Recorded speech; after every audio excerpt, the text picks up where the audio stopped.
just in her mind, she's taking this from a scientific approach. All right, and we're back.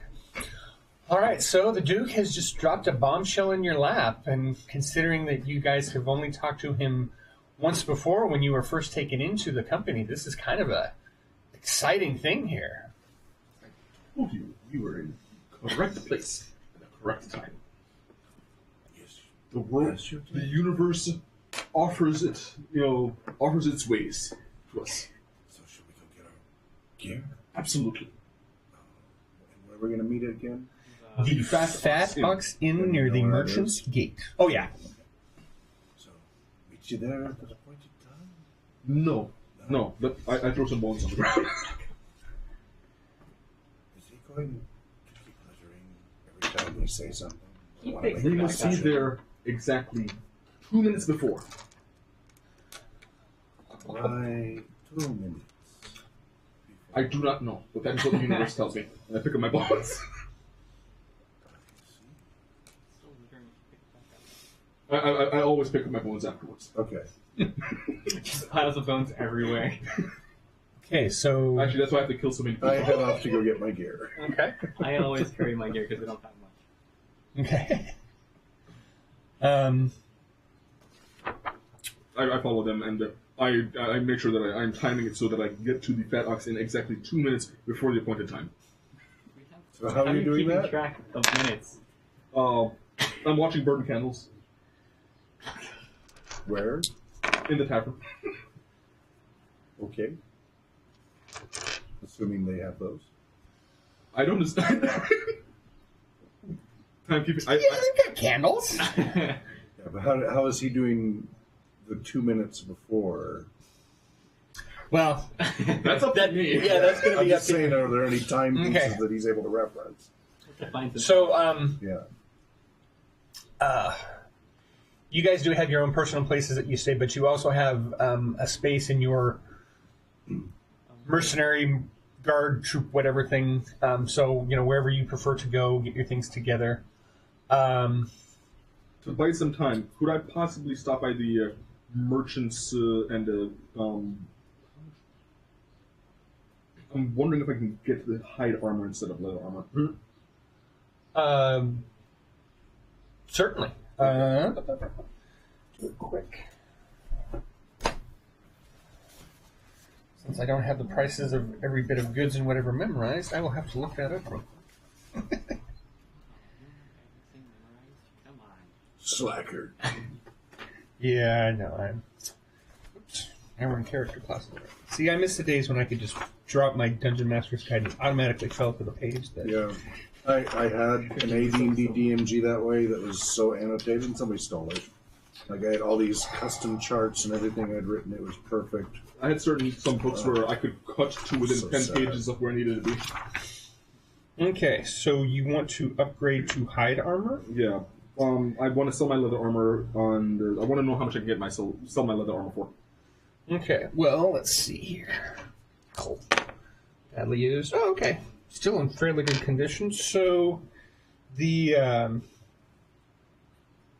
armor takes your leather and gives you hide and only charges you 4 gold pieces. Okay. So 4 gold pieces at 96, not a problem. And what is the armor class?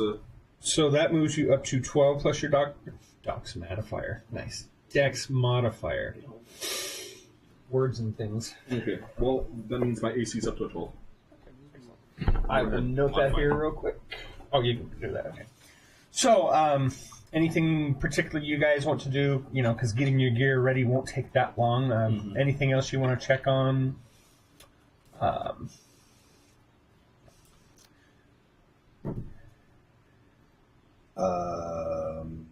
We wait outside of the Fat Ox until 2 minutes beforehand. I look like I'm ready to go. I look like I'm all set up. Okay. So, while you guys are getting your gear, Gidrin heads off to, prayers and good tidings and all that kind of thing. And Billion keeps pacing. It's like, something doesn't seem right. This just isn't...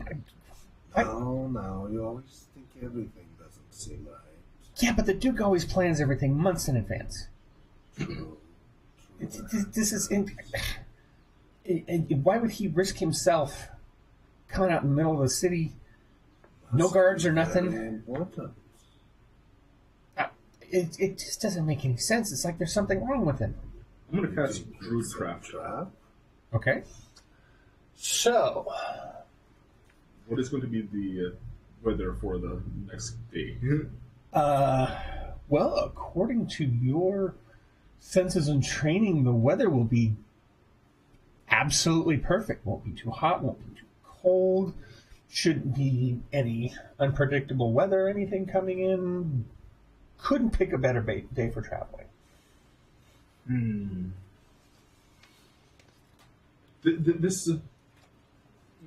This unease that you feel, do you feel it in your bones? I know you're gonna. No, I floor. feel it in my head because I'm thinking, and we know what the Duke acts like, and this doesn't act like the Duke. I mean, yeah, he looked like the Duke and he sounded like the Duke, but something's not right. Are you thinking it's not the Duke? No, I think it might be the Duke, but I'm wondering if someone isn't, Gaze? monkeying with Gaze of his some kind? I don't know. It doesn't make any sense. I mean, he's always been a thoughtful planner, I mean, since he became Duke 5 years ago. I mean, look, everything's We are meeting prospering. in a And, public place, yes? well, yeah, kind of, but I mean, usually only merchants go to the Fat Ox Inn. It's not like, I don't know. What would you suggest we do? I don't really know. I mean, I'm just worried. I think we just need to be very careful because something doesn't Of seem right. course. Can your bones tell us what he had for breakfast? Maybe he ate something bad and that's why he's acting weird. My bones cannot predict diet. Well, and that wouldn't be predicting. That Yeah. would be the past. Correct. So that would be divining? Oh, okay. Yeah, that's past, not future. All this mumbo-jumbo stuff gets me confused.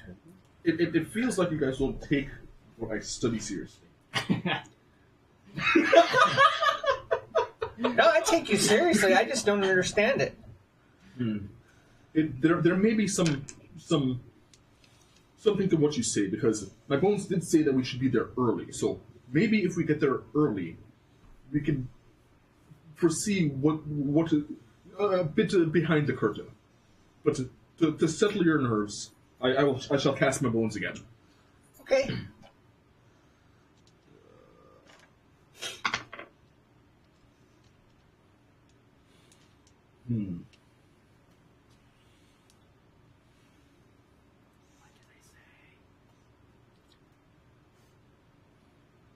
Billions kind of leaning over, and then he's looking at you. Interesting.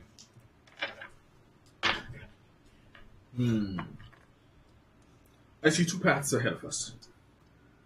Okay. One that leads to destruction, and one to fortune. Let me choose the fortune one. We must walk down this road until we get to that fork, and we will not know which direction to go. But one will lead us to destruction, and one will lead us to fortune. That is all my bones say. That sounds generally applicable to me. Those things must either succeed or not succeed. So then Gidrin says, perhaps, my friends, the Duke is out of sorts because danger or threat is imminent. That is the only logical reason that I would see that he would put himself at such personal risk. Because even though the Duke is mostly loved because of his benevolent ways, any monarch is the target of someone.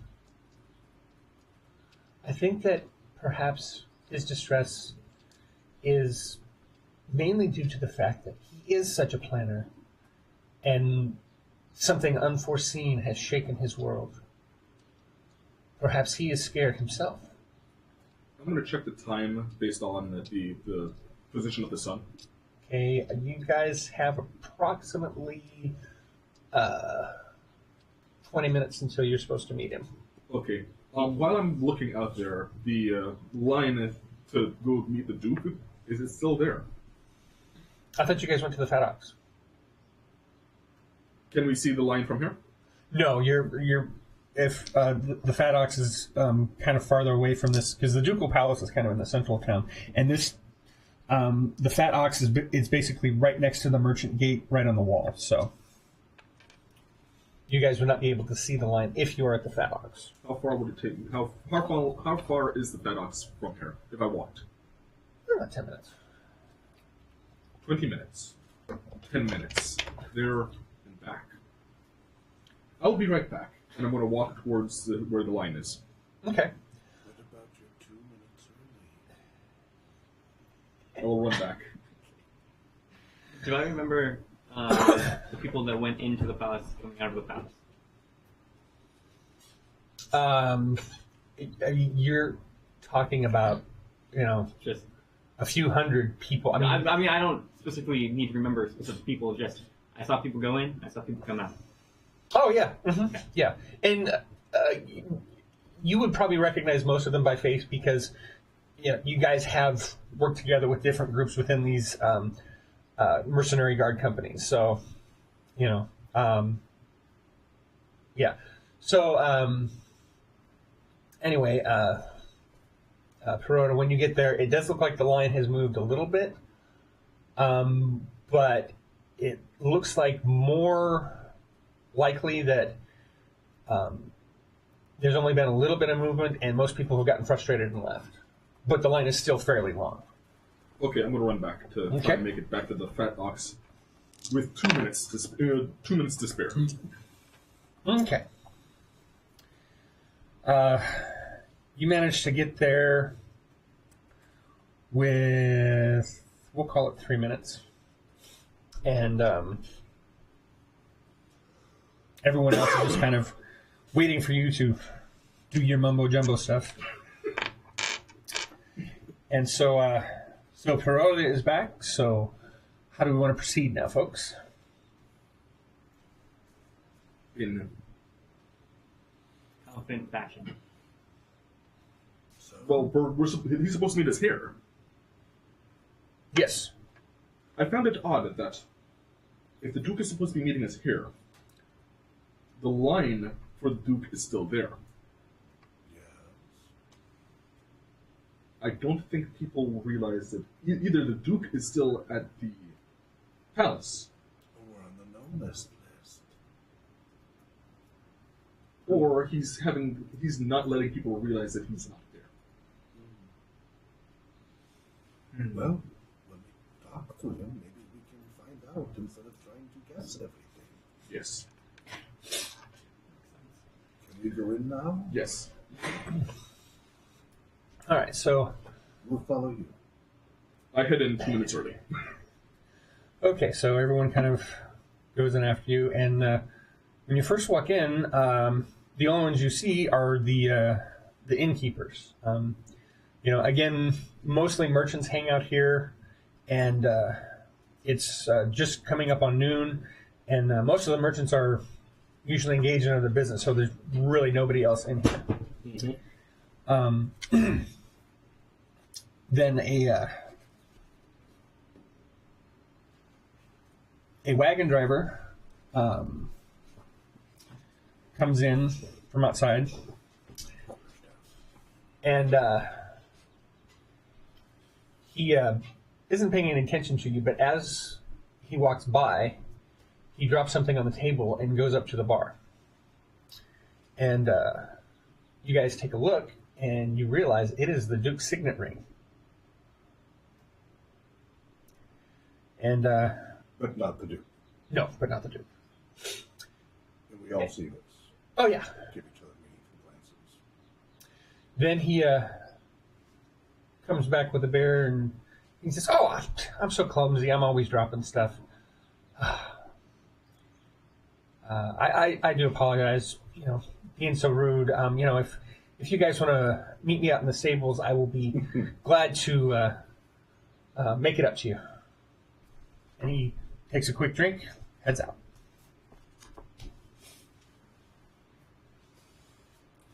Spread out.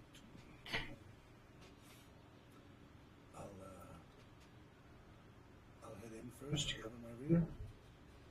Sure. Okay. Get out. Billion says, I'm going into the back of the stables. All right. And then he's just like gone. Yep. And I head towards the front of the stables, staff in hand. Right behind Y Lindria. Okay. Ready to leap out of my skin at any moment. I will also go through the back way. But make it feel like I'm the only one going that way. All right, so you guys get out there, and Willindri is the first one coming through. And the wagon driver looks at you and says, I'm really sorry. I'm not very good at all the subterfuge. I wasn't sure how to get you guys out here. Here, come back with me. And he brings you around. His wagon is basically, it's all loaded up with a bunch of stuff. Mm-hmm. And he brings you around the back and looks like a bunch of barrels loaded up. But then he pushes a little board or something and you hear a click. In the... No, I know, but I'm still looking around, like getting ready to shove me in the barrel. Then he pulls it open, and sitting inside is a little compartment, I guess is the best way to describe it. Sitting inside this compartment are the Duke, his wife, and their young infant child. And the Duke steps out and says, I'm so grateful that you have come to assist me. So it's me.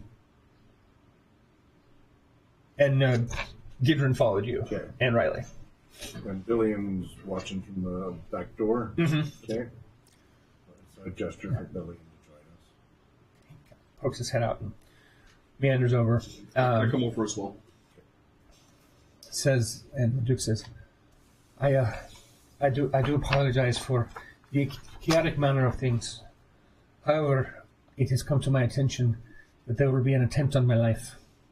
I am not sure where it will be coming from, but I have been assured this is a very credible threat. I am seeking to evacuate the city and go to meet up with my brother the prince, and hopefully together we can root out this plot. We must proceed with extreme caution. You will all be provided horses, and the story is that this shipment is being delivered to the prince. It was a special request. Normally, the gate guards are very, shall we say, deliberate about checking the comings and goings of all cargo within and without the city, as I try to keep the less savory cargo that some would traffic in out of the city. However, not all guards are as, shall we say, diligent as others. And I'm hoping that since this is midday and maybe they will have just finished lunch, maybe they will not be as attentive. It is imperative that we leave undetected. If the guards cause problems, I would please ask that you try to convince them. But if needs be, we might need to get past with force. But it is imperative that we leave. The lives of my wife and child are hanging in tenuous bounds, and they are my world. I would ask, if you must use force, please use restraint, as these are also my men, and I do not wish them harmed. But we must get out of the city. And then we shall ride north to my brother the prince, and hopefully we can root out these assassins, and I can return to allowing Acerero to prosper. What are the wagon that he's in? Now, is it his wagon? Like, does everybody know this is his wagon? Oh no, it just looks like a merchant wagon. Yeah, it just looks like a merchant wagon So with we a bunch of barrels in the So back. we can just pass ourselves out as some merchants leaving the town, then. Yes. Or gods for merchandise, anyhow. Who's the merchant for our stories? What would be one you'd recommend, sir? That would raise There a little is suspicion for what you have on here. There is a merchant that my brother likes to have most of his cargo done because the man is very efficient and very good at keeping prices down. His name is Giuseppe, and he is a well-known and trusted advisor of my brother.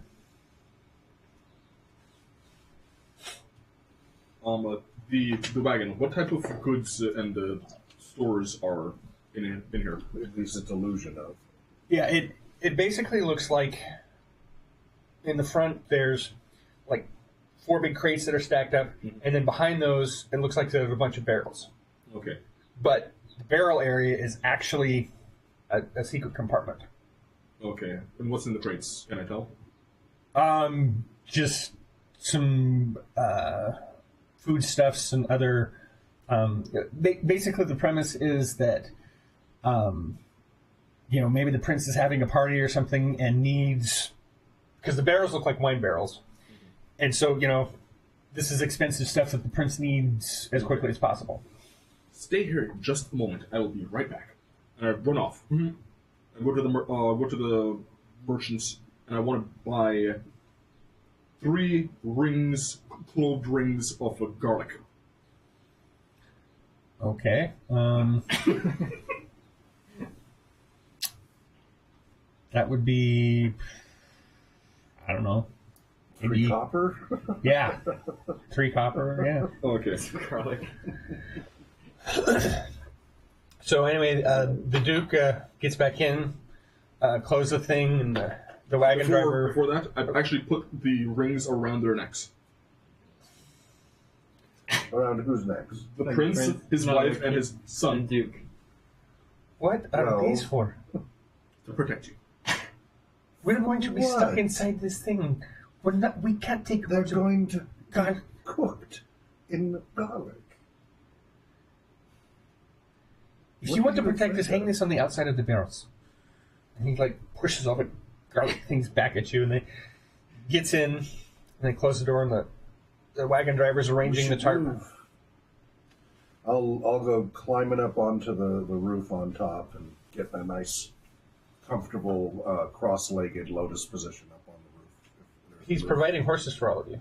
Oh, I missed that. Yes. Okay, so Yes. that's the problem with taking notes here. Okay. So a smaller horse, I assume, in my case, more of a pony. Yeah. Okay. Yeah. Well, Yeah, then these are will- basically riding, And I'll leap light up riding. onto my pony, my little pony. I do hang the garlic next to where the princes are. Okay. Yeah. All right. And then I smudge it. And then I'll ride ahead of I'll take the lead. Okay. Into trouble. Before I'm you... going to take up the rear. Okay. Before you guys set out, the wagon driver says, I don't anticipate any problems, but have your weapons loose just in case. Of course. And he goes up and he's got a crossbow that he basically hides by the footboards. And he mutters a prayer real quick, and then he hops up and... I have half a dozen darts at the ready access. Yeah. All right, so you guys get up to the gate, and guards kind of slow you down there, and one comes out, and he's got his papers there. Don't see a shipment scheduled to leave right now. What's going on with you guys here? What do you got here? Where are you going? we're going towards it's food and wine for the prince's party. Additional supplies we needed. Yes, they did not anticipate as many participants in this party. Last minute additional guests. Well, normally the Duke sends someone down to What is your name? Frederick. Frank? And when were you born? No. A little personal, don't you think? I throw some bones at his feet. What are you doing? Don't mind him. He has his. He's Personal doing beliefs. a divination of your future. You really don't want him to. Gavin, Just check the wagon. take it with. No, you don't need it. No, That's fine. That's fine. So the other guy, he sighs. He really didn't. Yeah. And he starts kind of poking around. Yeah. You know, hoping he doesn't figure it out. Doesn't look. I mean, it's a shipment, Frederick. What do you want? It's crates and barrels. Exactly. So, what is it that you guys are taking to the prince?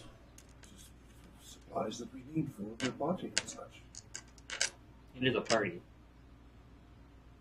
So, what kind of wine is in those barrels? Oh no, we're not. We're just escorts.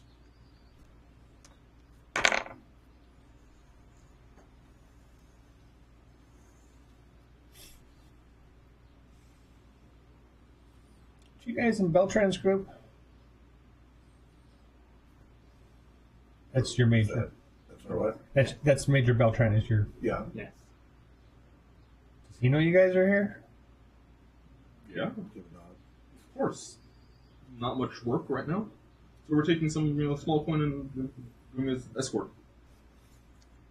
The fortunes told us that it may be a small mission, but it'd be I important. for roll us. my eyes when he says the fortunes tell us. And I mean very obviously roll my eyes. But you, there's important work ahead of you. Important work for the Merchant's Gate Guard, really. Yes. He's a little zealous. A little underselling. Yes. All right, look, everything seems to be in order. Please, just next time, if you can get some advance notice so we don't have to go through all this Oh yes. rigmarole, would greatly appreciate it. I smudge him. Would you quit with your Just take it as an bird honor. bones and weird things? Stop! He's trying to bless you. I collect my bones. He sneezes. And So when if he wants go to then, bless me, he won't. That stupid smoke. so may we go then. Yeah, just Understood. next time get your paperwork taken care of first, please. So- The Duke is, he tries to be careful, make sure bad stuff doesn't get to the city, and if something does, then I'll hear about it. course, of I don't course. need the hassle. Wonderful. Gavin, open the gate, let him go. Thank you.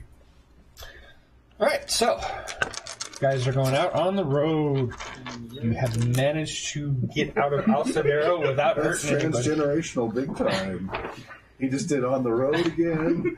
That's really Why not? transgenerational. Why not? That's great. You get messages from the void as well? All right. That was like the BSG remake. They kept getting some 60s, 70s rock band music kept coming in. They were like, what was it? I can't remember. But they kept getting the melody from some 70s rock tune. Kept coming through on the Viper and stuff, and that's what they used to find the artwork and everything in the BSG remake. I'm sorry, BSG. Battlestar Galactica. Oh, yeah. I didn't figure it out until the very end.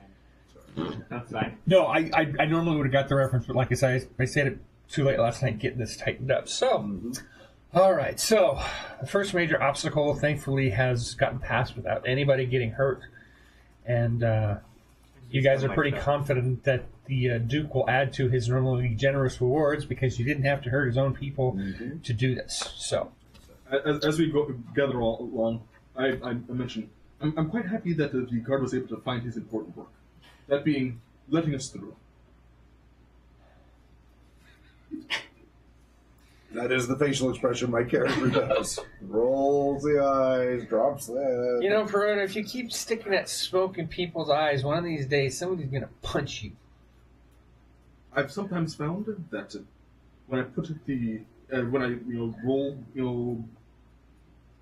omens for people who don't want me around, they let me go. That's a good point. Although if somebody thinks you're cursing them, they might lock you up. That has happened sometimes. Yeah, I would But recommend you don't try that trick on any religious types. Maybe try asking permission first.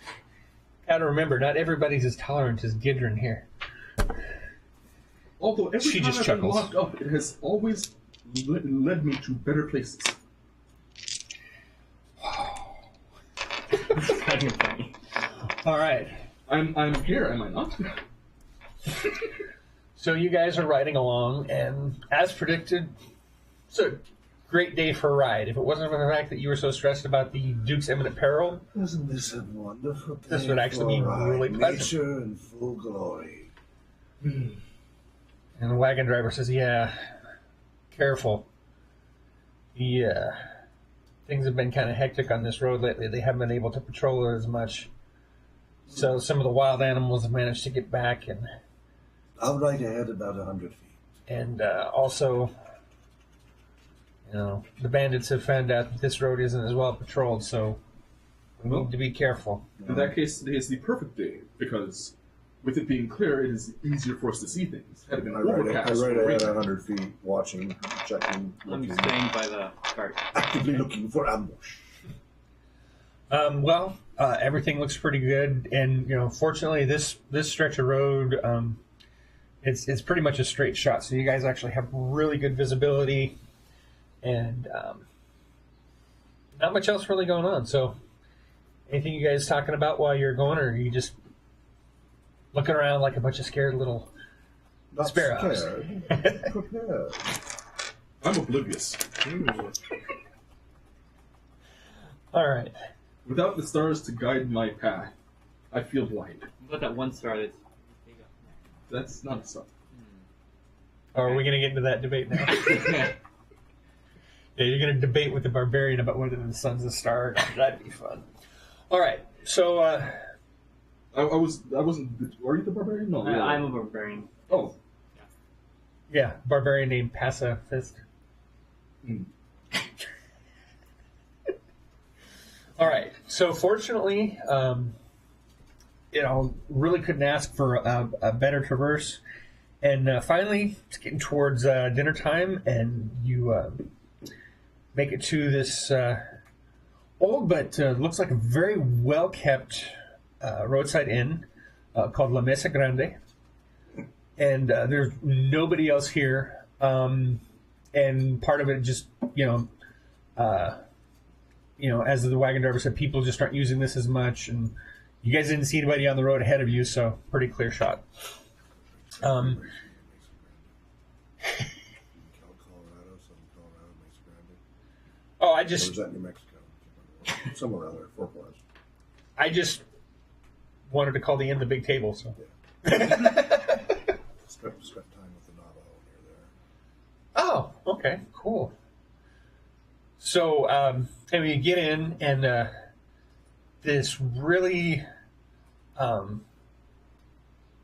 really small. I mean, he's human, but he looks like he could almost be a gnome. Comes running out, says, "Oh, welcome, welcome. So glad to have you with the Grand Mesa. Perhaps I can help with your horses and help you get situated." Well, let's wait for the others to catch up. Oh, yes, of course. And he goes about, and he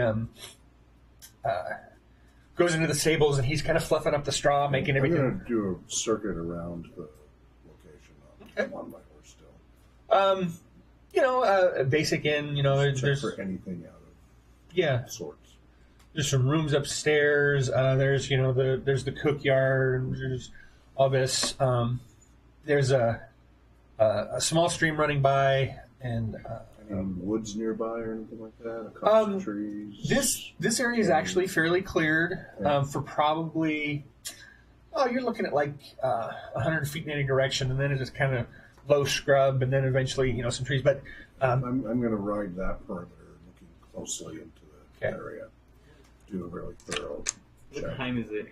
Like, it is approximately 6 p.m. right now. okay. And okay. As you're going along,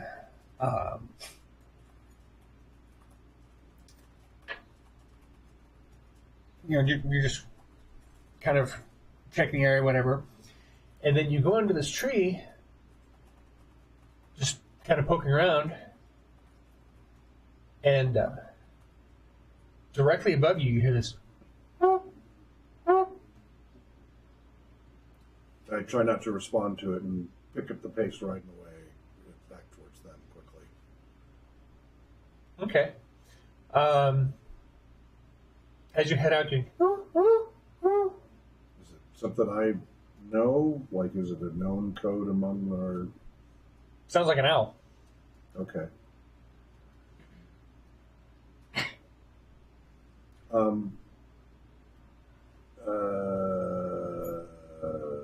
Insight, whether it's a really sounds like an actual owl or whether Sure. an impersonation of an owl. Go ahead. Okay.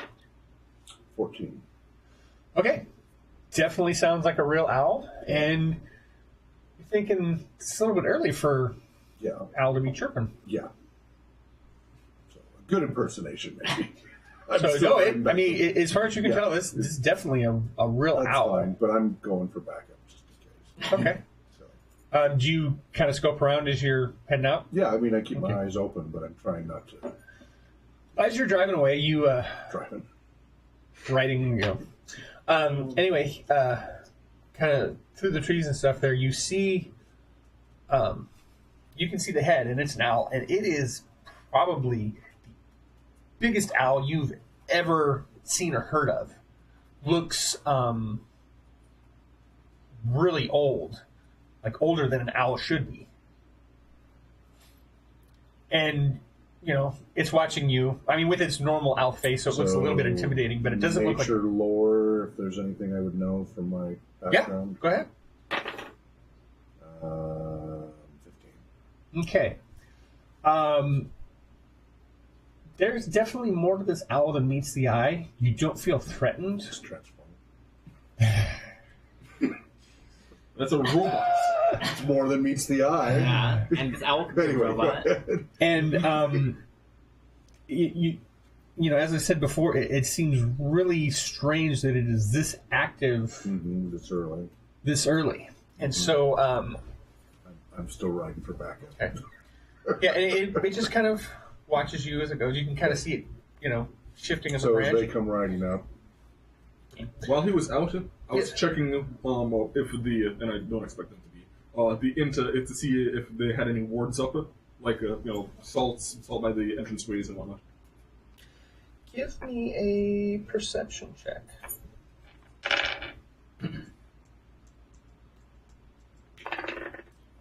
14. Okay. This seemingly mundane inn is actually extremely well warded and well protected. I'm impressed.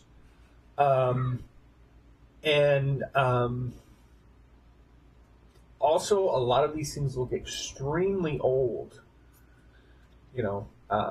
This place has apparently been under very heavy protection for quite some time. Everything looks fairly... You don't feel any kind of feeling of, dark, malevolent magic. Everything seems very, good magic, just basically protecting and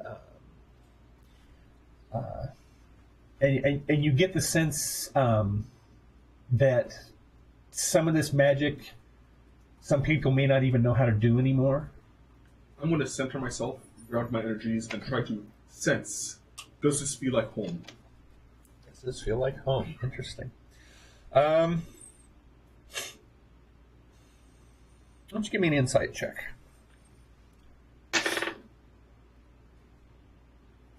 12. Okay. You do get the feeling that some of your people may have been part of this, but this is definitely something that was a cooperative effort from several different, factions, races, whatever, if you will.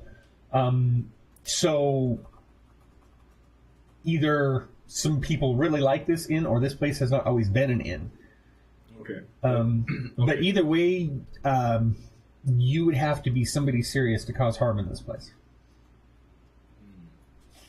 Okay, I'm gonna head outside. Riley, what do you got I going have a on? very, very thoughtful look on my face, more than just the oblivious. While you're coming up, that little guy comes up. He's trying to get you guys. Oh, please, senors, allow me to assist you. Before you do, would one of you come with me, please? Actually, why don't you come with me? I will come as well. Okay. No, why don't you stay here? You two stay here with the horses. Billiam, come with me for a little bit, please. Okay, you all right? Just like someone to double check something with me. The buddy system. All right. As you know. He loosens his long swords in his sheath. Let's go I do don't this. think you'll need that, but just another set of eyes. Better to need it and not have it than to... So I make a beeline for the strange owl. Okay, so he follows. Gidron says, I will get everyone else settled while you investigate, and that's blessing upon you. She mutters something real quick. All right, so while they're heading off to do that, this guy, this one little person, he's like trying to grab all the horses at once, and it seems really chaotic at first, but somehow he manages to get the horses and everybody settled in really short order. This guy is really good at what he does, running the stables. We've been trained by brownies. No, I've just been doing this a while, which you find surprising because he looks rather young. I look into his eyes, like deep into his eyes. I'm trying to see if I see any fey magic in there.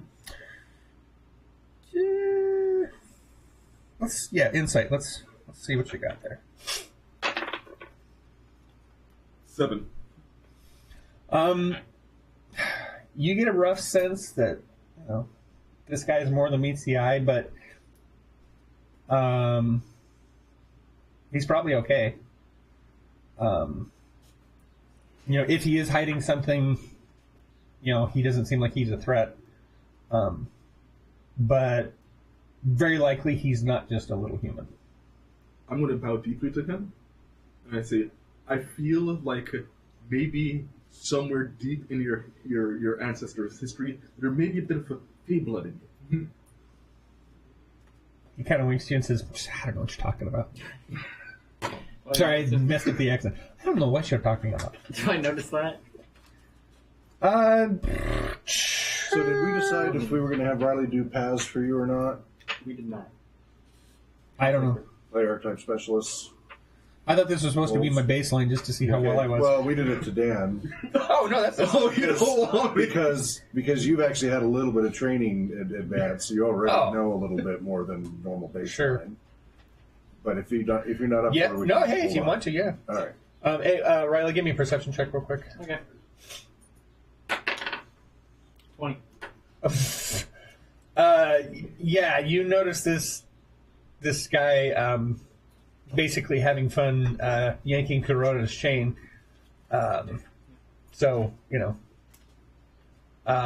He's obviously... he's more than meets the eye, but, he's probably friendly. A little mischievous, but other than that. So everything gets rounded up really quick, and the wagon driver says, I think I'm just going to stay with the horses. They tend to get mean if I'm gone too long. So, Gidron shuttled you guys into the inn. Now, before I head in, I want to. Is there any way for me to check if there are any ley lines around?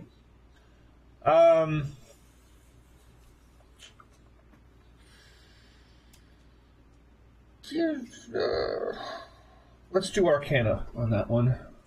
Ooh, I have a +3. 19. Oh boy. you all of a sudden get this sense of, you know, whatever this place once was, it definitely wasn't an inn. There's like 5 major lines that come running right centered on the common room of the inn. And I mean, you're suddenly feeling this. It almost makes you dizzy. The sudden revelation of power that you notice centered on this place. Okay. All right, so, Willindria, you and Billion head back. I'm gonna go ahead and look up the on. I need a PHB. I need to check the poison spray. And so you guys, when you guys get about 25 feet away, Billion signals that he's going to kind of circle around and sneaks off into the shrubbery and gets back up there. And so how are you going to proceed now? So, do I still see that owl through the scrub? He's looking back at you. Okay. And I look at Billion and he kind of skitters through, and then you can't see him anymore, and he's doing his little roguishly rogue thing. Mm-hmm. And the owl kind of trips him, and kind of shifting, like it's starting to get a little bit impatient. I tilt my head back and forth at it. Okay. And then it's like it keeps looking down, like towards its feet. Yeah. I look at its feet. Well, actually, you can't see its feet. You just see its head through the bushes. Okay. The bushes, the tree. leaves. It's like a little circle where it's high up, is really, it? probably, we'll call it 15 feet up. Okay. So you're going to approach? I'm still on my horse waiting for Billion to do his thing. Okay.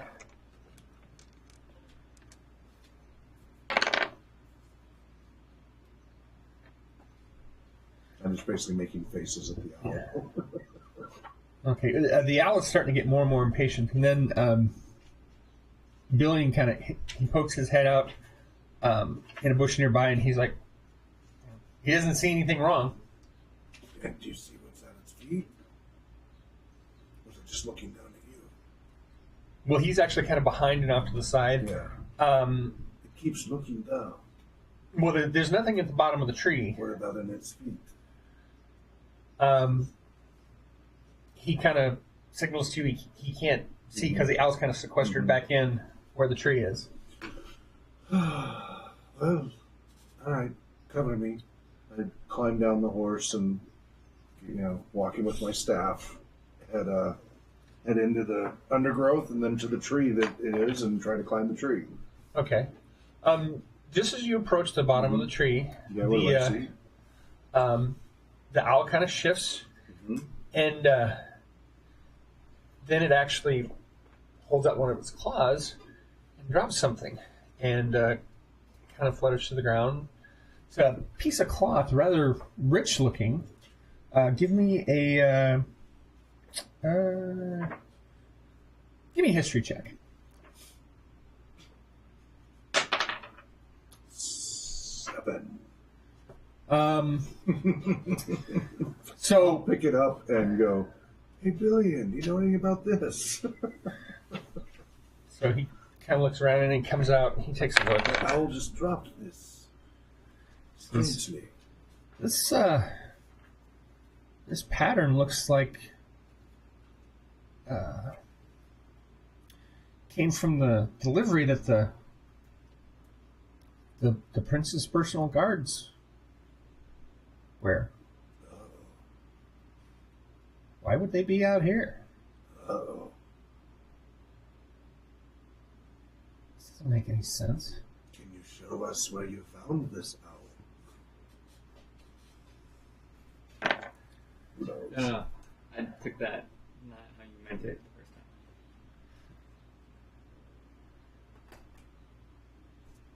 The owl kind of shifts and looks down the road, and then looks back at you, and then it kind of shakes its head back and forth. Now, which way to look down the road? Back the way we came, or The way that you're going to be going further along. Okay. All right. And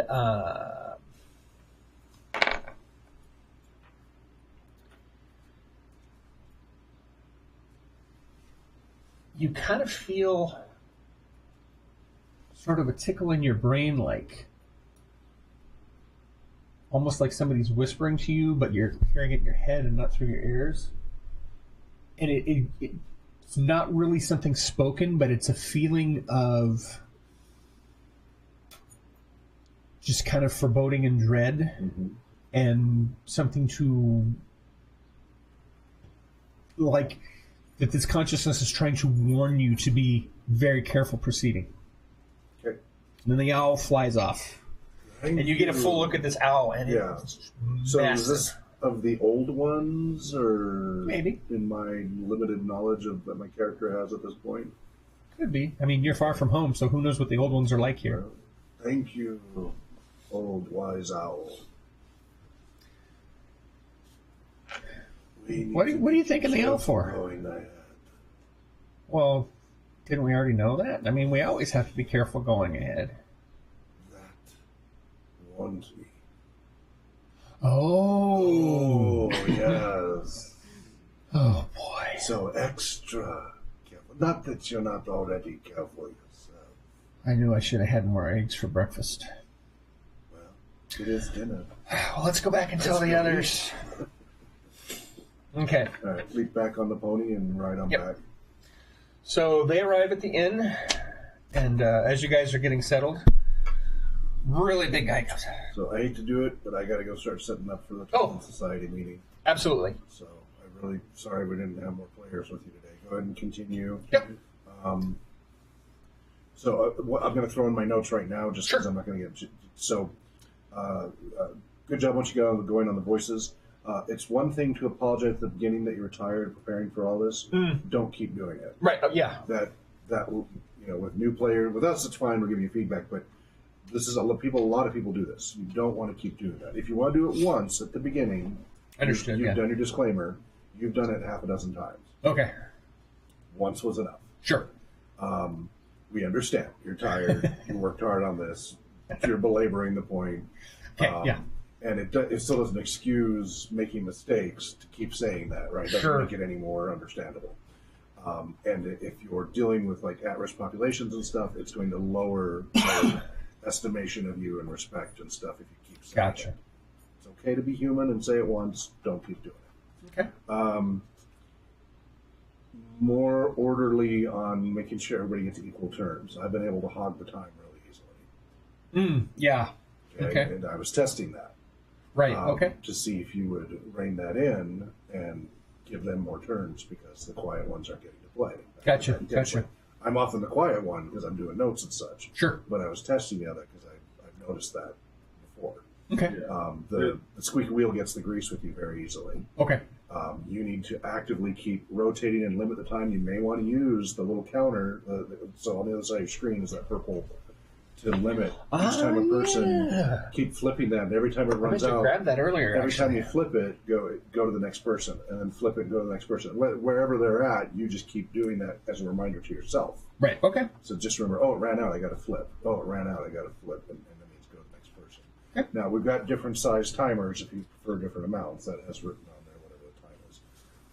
But try to keep it so everybody gets about equal time. Okay. Now there are people who want to do minimal, and that's okay, but always give them an equal chance. Gotcha.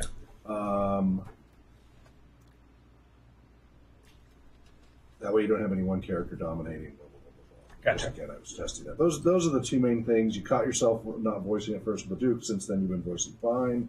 Good job. Now, would you have done that before joining us? Would you have been doing so much voicing before us? Yeah, I really like doing voices. Some GMs are, some aren't. I was just curious because we had that as a baseline for me to know.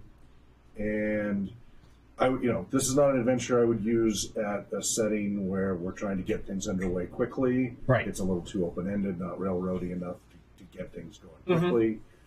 And with your limited time you have available, you're going to want to railroad a little bit so you can actually finish the segment of the adventure. Sure. Forgot to have all the players introduce their characters. That's always important. Oh, yeah. Once you have a group going, you don't do that, but and not even for the show. Just the first time, we all need to just, if we already know each other, then we need to take turns introducing. Right. And then when you do the show, you do it every week. That's entertainer versus recreation. Gotcha. And those are the main ones. Everything else is doing fine. This is your campaign. You know it. So I look forward to more of it. If I get time, I'll try to watch the rest of the 40 and give you more notes if I can. Okay. But I hope you find that useful feedback.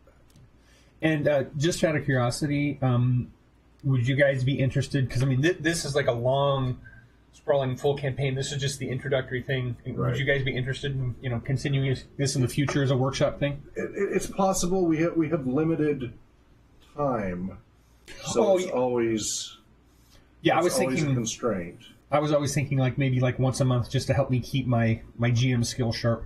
You're going to get plenty. You're going to have to learn new systems and adventures and everything. You're That's true. those. That's true. Okay. So generally, we have you work on those first. Then when you start doing GM level 2, you might circle back to doing your own campaign. Okay. But for GM level 1, you got to get down all the basics. Yeah. Well, I've been thinking of going around to the colleges, recruiting a group, with a specific thing that we're running a campaign, but I'm also doing research, and maybe just doing this on my own time as a researcher. Yeah, no, you're encouraged to have your own group that you're running, definitely. Okay. I do appreciate the feedback, and a lot of the stuff that you said, it's kind of like reminders, I know I need to. Yeah, we all do. But no, it's definitely good to hear. By bringing it up, it helps you. It comes to the fore. Definitely good to hear. Okay, and then you guys give him more feedback as it goes on. So I'm gonna. Who wants to take over the character to help him not have to juggle yet another NPC? Yeah. Sure. Now each of them is playing a player type specialist. So Gotcha. Watch them carefully. Gotcha. Okay. Did you see what mine was? I did not. No. Good. Okay. I was He left it laying out. I was like, purposely not looking because Good. I'm Okay. I'm trying to learn. Yeah. Okay. All right. So then, Yeah, everyone is weak. Exactly. We must get stronger. So our fate says. so as you guys are waiting, this really big guy comes out, and he's just big, thick all around. Yeah, amigos. Buenos. Come in. Yes, we have a wonderful feast prepared for you, and my wife has worked very hard, and I have some special wine that has been waiting for some special guests. We are most grateful you have come to visit our humble inn. Welcome to La Mesa Grande.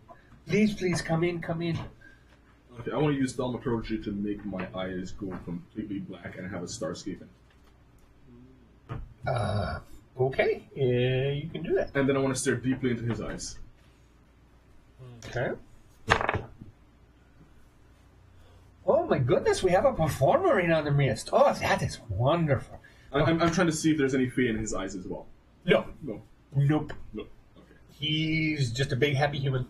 Okay. Did Walendria and Billion tell us about the owl? No, that has not happened yet. They have not actually quite ridden up yet. Gotcha.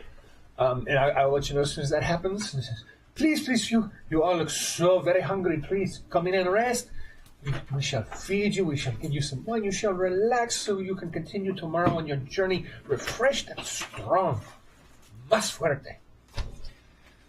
So, just as he finishes that, Billy and Walendra, they come up, and little guy comes out and says, "Oh, senores, please let me help you with your horses." And then next thing you know, he's gone with the horses, and kind of, Billion's like looking around, like, where'd that little guy come from? He has something special about him. Yeah, well, he's good with horses. I'll give him that. More than that. Okay, I'm not sure I want to know. Is there anything more to being special with horses? So, Blinder, why don't you... I met this owl one. You tell him.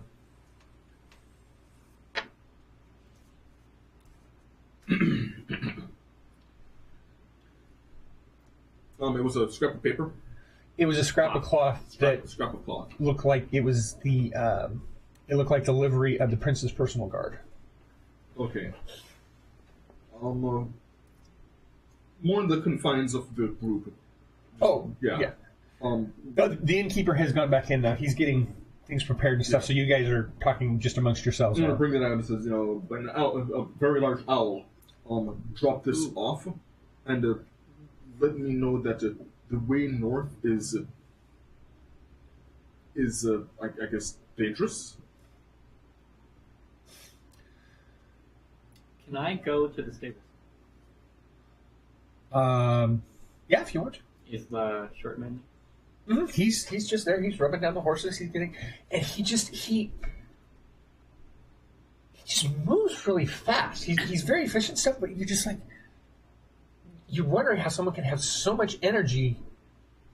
He just goes and goes and goes, and it doesn't make sense how he's able to do this. And obviously we're not talking like super speed, but he just Really it's efficient. But it's more than that. It's like he's moving just like a little bit faster than he should be able to. I would like to take my horse out for a little evening ride. But your horse just got in. Your horse is tired, and you need to eat. You need to rest. You have a long journey ahead of you. Well, that's fine. I can eat when I get back. It's not going to be that long of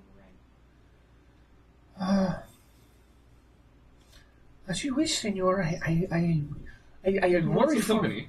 I worry for the your monk horses. The monk says. I worry for your No, horse no, because I'm afraid, your horse might throw a shoe. It might be injured. It has been a long journey.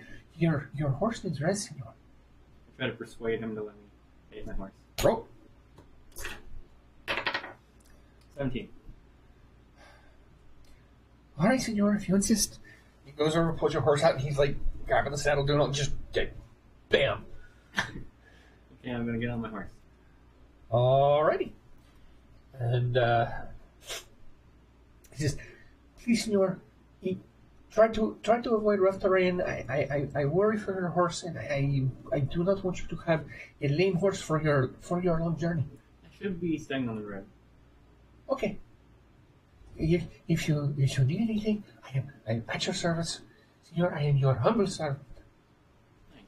And then he goes back and he's like taking care of all the other things. All right, so where are you going to head? I'm going to ride out down the north path. Okay. Riding along. Still a very nice day. Weather's very pleasant for the evening. Starting to get a little bit dark. And there. So now, Corona, what are you doing?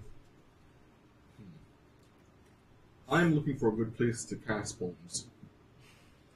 Well, I mean, you've got Based the on the alignment of the oh, ley okay. lines. You want a specific? Okay. Yeah. It's in the middle of the So let me just. common area. Okay. There's a line that feels most, shall we say, familiar. Mm-hmm. And it is one. It comes. It basically it's coming out of the creek, and then back through the cookyard towards the inn. Okay, I'm going to stand on that line. Okay. Okay. I want to. Are you going to stand closer to the inn? Are you going to be close to the water? How you want to do this? What do you? I want to position myself. I want to see if I can position myself on the line that I'm most familiar with, and but close to an intersection so that when I cast my bones, I can see which lines they line up with. Okay, so the intersection is actually closer to the inn then, because like I said, these five major lines, they come together. Basically, it's like you haven't actually been inside the building yet, but basic common sense, you look at the building, it probably intersects directly under the the common room where people eat and everything. I'm going to go into the common room.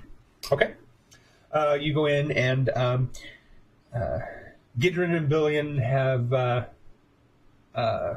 sat down. There's already, there's some fresh vegetables and a bunch of other things, already cut sitting in the thing. And Billion, being Billion, is stuffing his face. Gidrin's kind of looking over things, just making sure everything's safe first, but then she starts to snack as well. Okay. So you walk in, and where you get a sense of the intersection is basically right between the table that they've sat at and the bar area. There's an area that you sense like right in the center of the floor is like the optimal spot. Okay. So I'm going to go to that spot. Okay. Make sure. Is it busy right now? You guys are the only ones in here. Okay. I'm going to try and make sure that I've got some space. I'm going to put some candles around it. You said that there were 5 intersections? Yes. Okay. So including the one that I'm familiar with, is that 6 or? No, that one was one of the 5. Yes. Okay, so I'm going to put up five candles. Okay. To each ley line. And I'm going to cast 5 bones and see how they line up. Okay. And I want to make sure that when I'm casting the bones, that I'm standing on the ley line that I'm most familiar with. How many bones do you have? Okay. You want to know? Okay, so as you're getting set up, the innkeeper comes in and goes, "Oh, are you going to perform for us?" Oh, yes, I understand. Gracias, señor. So he goes back. He's just bringing stuff out, and he sets a picture of water close to where you are, outside what you're doing. But I moved the pitcher of water behind me where the creek is. Oh, okay. Okay. Yeah. And so boy. So are you going to start with that one, or are you going to? Well, I'm casting bones in the center to see how the bones line up with the ley lines. Gotcha. With Okay. myself being at the center. So. I'm not exactly sure what spell this would be. Give me an Arcana check. Okay. Okay. That is 21. All right. You get this picture in your head, and you can tell this picture goes way back to antiquity. And you see a tiefling, very old, and old even for a tiefling. His horns have completely bleached out. They almost have like a silver tone to them. Mm-hmm. Same with his hair. Skin's completely white. And you can tell by the tone of his eyes that he's also blind. And you see him, he takes water from the creek, runs it down himself, and then he turns and he's walking along the ley line, and then you see him walking to the spot that you are now, but nothing has been built yet. Mm-hmm. And then he makes some signs and some incantations, and then he takes a knife, puts a cut in his hand, and lets it drop where the ley line that he's on intersects with the others. Then he takes a very, very fine-looking moonstone, puts it there, and then buries it within the ground. Okay. And then it glows a little bit, and it looks like nothing was ever there. And then your vision ends. So I am going to use thaumaturgy to make my eyes look like his eyes. Okay. And then I'm going to take the pitcher of water, dump it over my head. Okay. Then I'm going to take out my sickle and perform the same ceremony he did. Okay. Except, without the moonstone. Okay. Roll dice 20.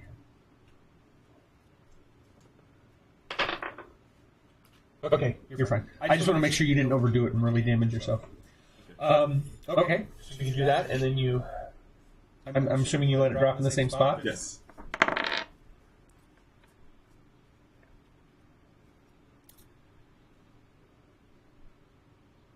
You hear this voice whisper in your ear.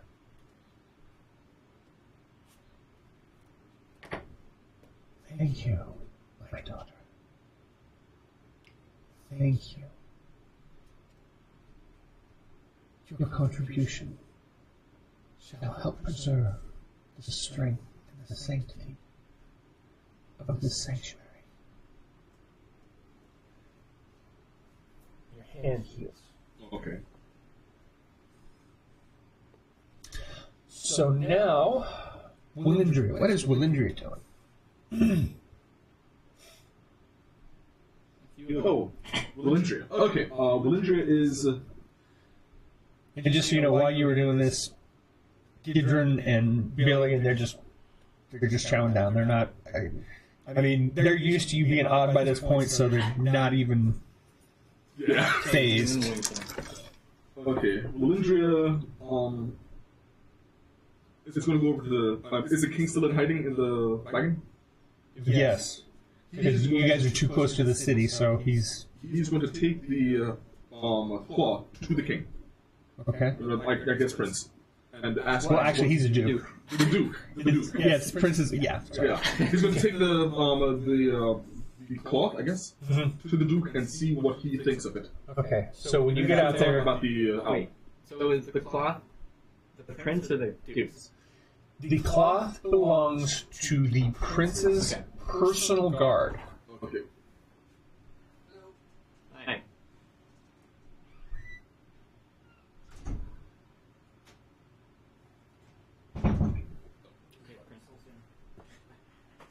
Hey there. Are you here for the Token Society?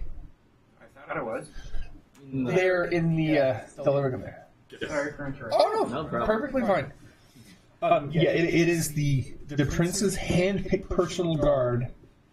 These are basically the last line of defense that surrounds the prince, and it is part of the livery that they wear. And I'm going to let the king know that it was dropped off by the duke. I'm going to let the duke know that this was dropped off by a large old owl. So you get out there, and of course, guys just going crazy around the stables. I mean, you'd think he would rest at some point. But he always finds something to do. Yeah. He just keeps going. I'm waiting for him to be out of eye shot before I reveal the duke. And then he goes, "Oh, so you need to, do you need some assistance? Yes. Yes, what can I do for you?" Way over there. That's not what I'm going to say. I know.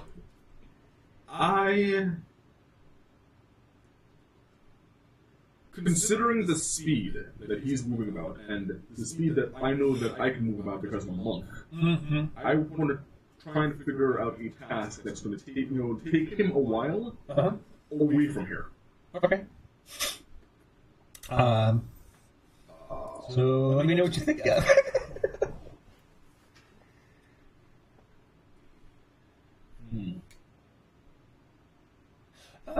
Perception check real quick.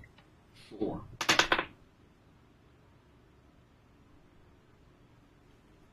That is 21. 21? Yeah. You notice every once in a while, it almost looks like he shifts a little bit. Like he kind of almost goes out of phase for a second. And you don't get like a really... It doesn't seem like it's all malevolent, but it just... It's almost like he's got so much energy that he vibrates every once in a while. Yes. Could you do me a small favor? Oh, of course. Anything? I need to serve. I would like some prizes. Oh, of course. Sure, About 10 minutes. absolutely. I can find other places to be. I shall not disturb you, and I will make sure that no one else bothers you. I understand privacy is a sacred thing. And then next, he's just gone. Okay. And then I'm going to talk to the Duke. Okay, so you go up to the wagon, and the wagon driver comes up. Everything okay? We have I need to talk to our mutual friend. Of course. I was actually, I was going to head in and see if the innkeeper could give me some food. I was just going to tell him I was really hungry. You know. By all means, there's some good food there. Okay. How long do you think you need? 10 minutes. Oh, or less. Okay. And is there anything you want me to let them know the others? I mean, should we be on our guard or anything? I mean, any more than usual, obviously. I'm going to do an inside check on the guy, the driver. Oh, okay. What is it that you're trying to... That is a 7. I'm trying to figure out how trustworthy he feels. Okay. You know, obviously it's the first time you meet him, but he seems like a good guy, and he seems like he's taking great pains to make sure everything's working okay. So,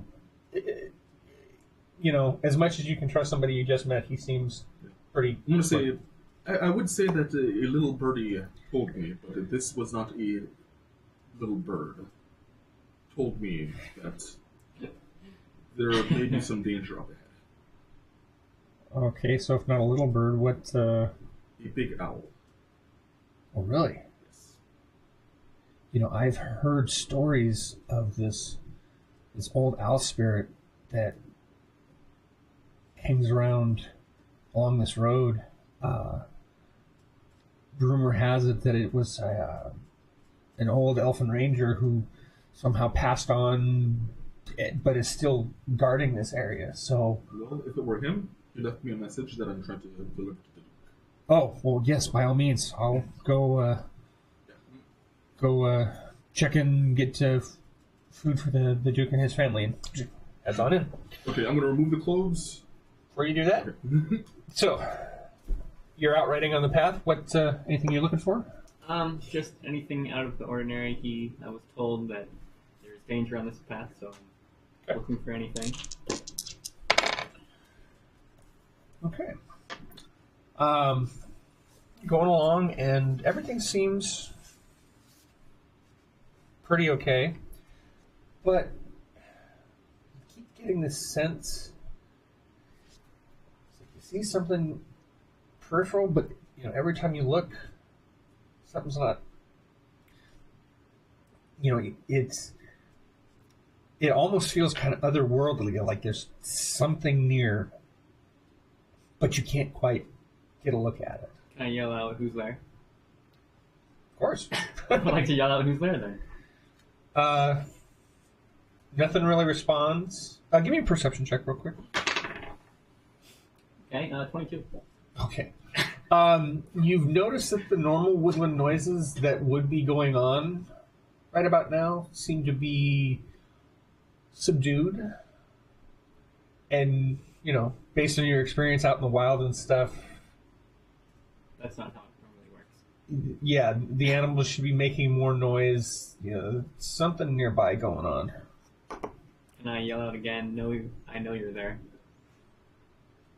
Of course. I'm doing that. Okay. Still no response. More intimidatingly, I'm gonna yell, "Show yourself."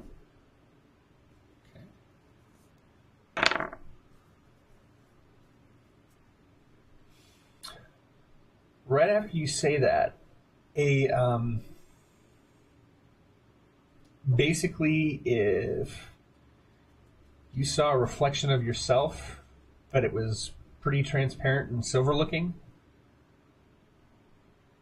riding on a horse just like yours, rides right at you and then right through you.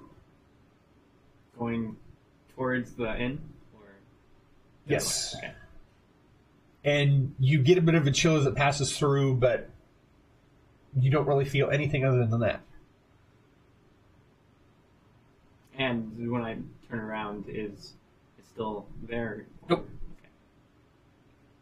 And then the animals start chirping and reacting normal again. Okay. I guess I'll head back. Okay. Right. Nothing of interest happens on your way back.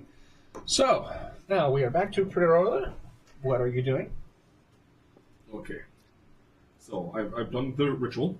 Mm-hmm. I say, thank you, fathers. Thank you, Father. You know, although I appreciate it, I always appreciate learning my history. Right now, I want to look in the opposite direction than the past. Okay. So I'm going to cast my bones once more. Cast your bones. Okay. In On the fact- same spot? Actually, before I recast the bones, Okay. I want to make sure that I didn't mop up any water because I spilled water. Make sure the candles are still up. Oh, yeah. I want to place the map. You know, do I have a map?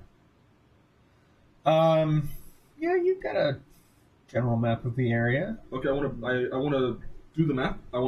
but I want to place our position right at the center of the ley lines, Okay. and basically I want to use the like we are here map. We are here, and then cast the bones on the map with the candles around it, so I can figure out directions and whatnot. Okay. So yeah, give me another Arcana check. Okay. That is 7. Okay. You start to feel kind of a flicker of something, like a message is going to get through. And then your map bursts into flames. Okay. Burns away to ash. Okay.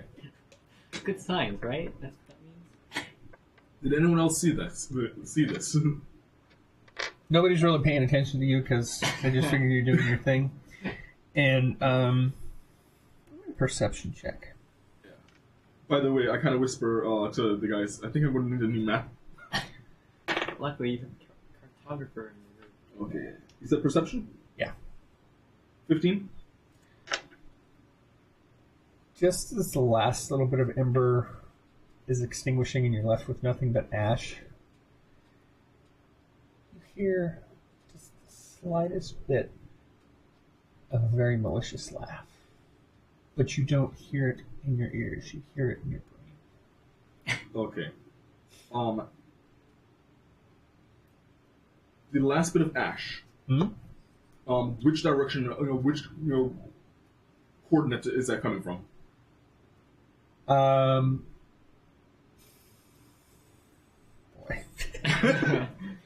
I know I'm being like really obscure. No. That's fine. I mean, this is something that your type of character would absolutely do. Yeah. Yes.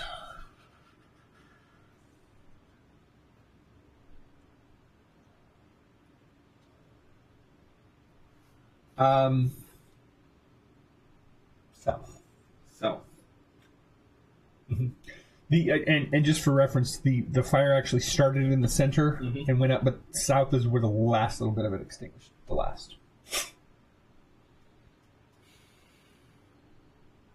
I'm very perturbed. I'm going to do Druidcraft. I'm trying to figure out the weather for tomorrow. Okay.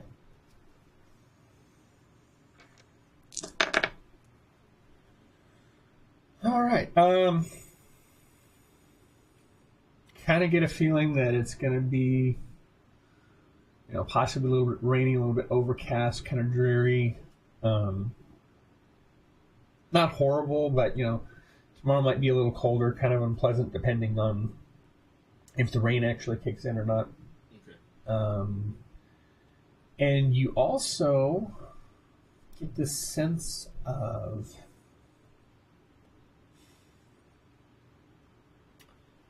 kind of like somebody's waiting for you. Can I tell that what direction? Does it feel south or north? North. North, someone's waiting for us. But it feels familiar isn't the right word, but it feels like something helpful. Okay. So I'm going to gather up. I'm going to put up my candles. I'm going to gather up the ashes of the. Okay. Okay. And Then I'm going to interrupt everyone else's meal by kind of dumping the ash on the table. Okay. Their food? Ew. No, not on their food. I'm not that rude. I'll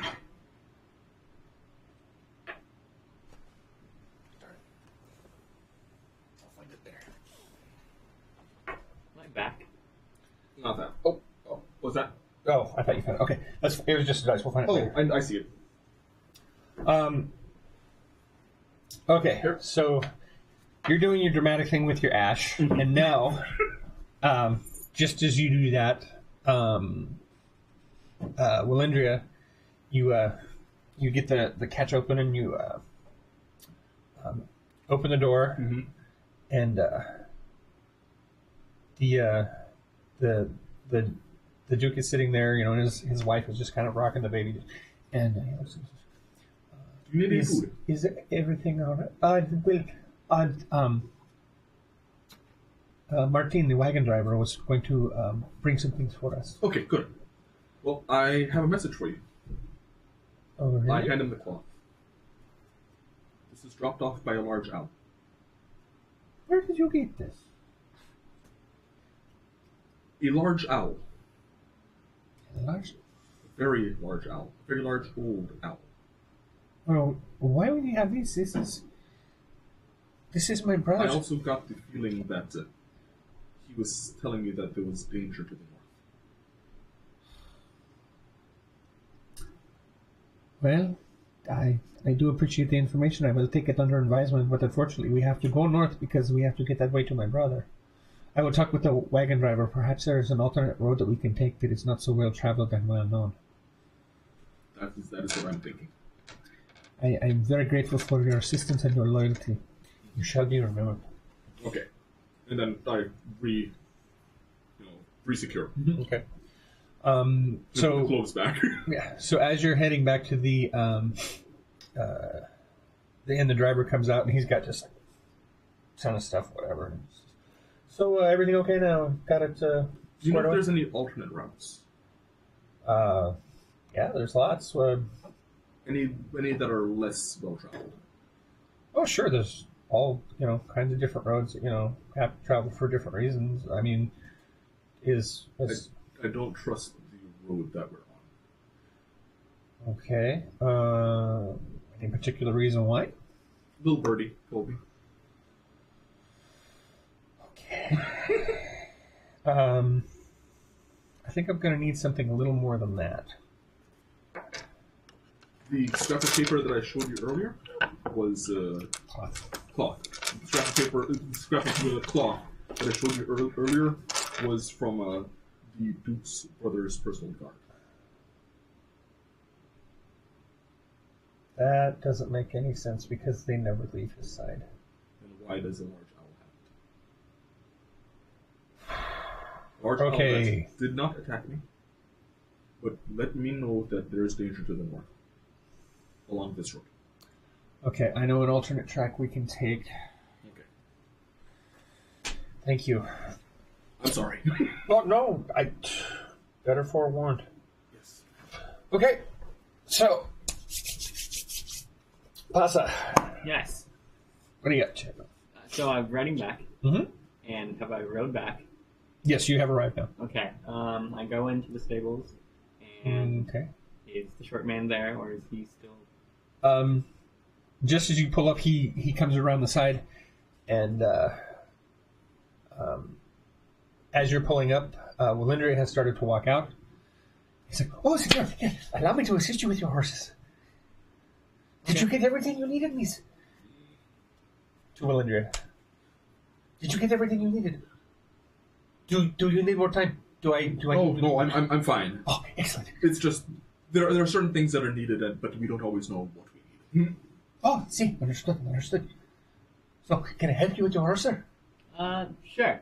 Oh, excellent. So he starts, taking off tack, whatever. I'm just gonna jump off and go inside. Okay. So you guys go in, No, go inside. and of course, Billion is still eating like a pig. But what have you done with? Why is there ash on the table? Yeah. What is that? Don't you dare tell me that's my map. Corona. That is That was handmade. That took me like I a did day. I did not light that on fire. Then why does it get burned? I was casting my bones. That sounds like your fault then. No. You have seen me cast my bones all the time. Yes.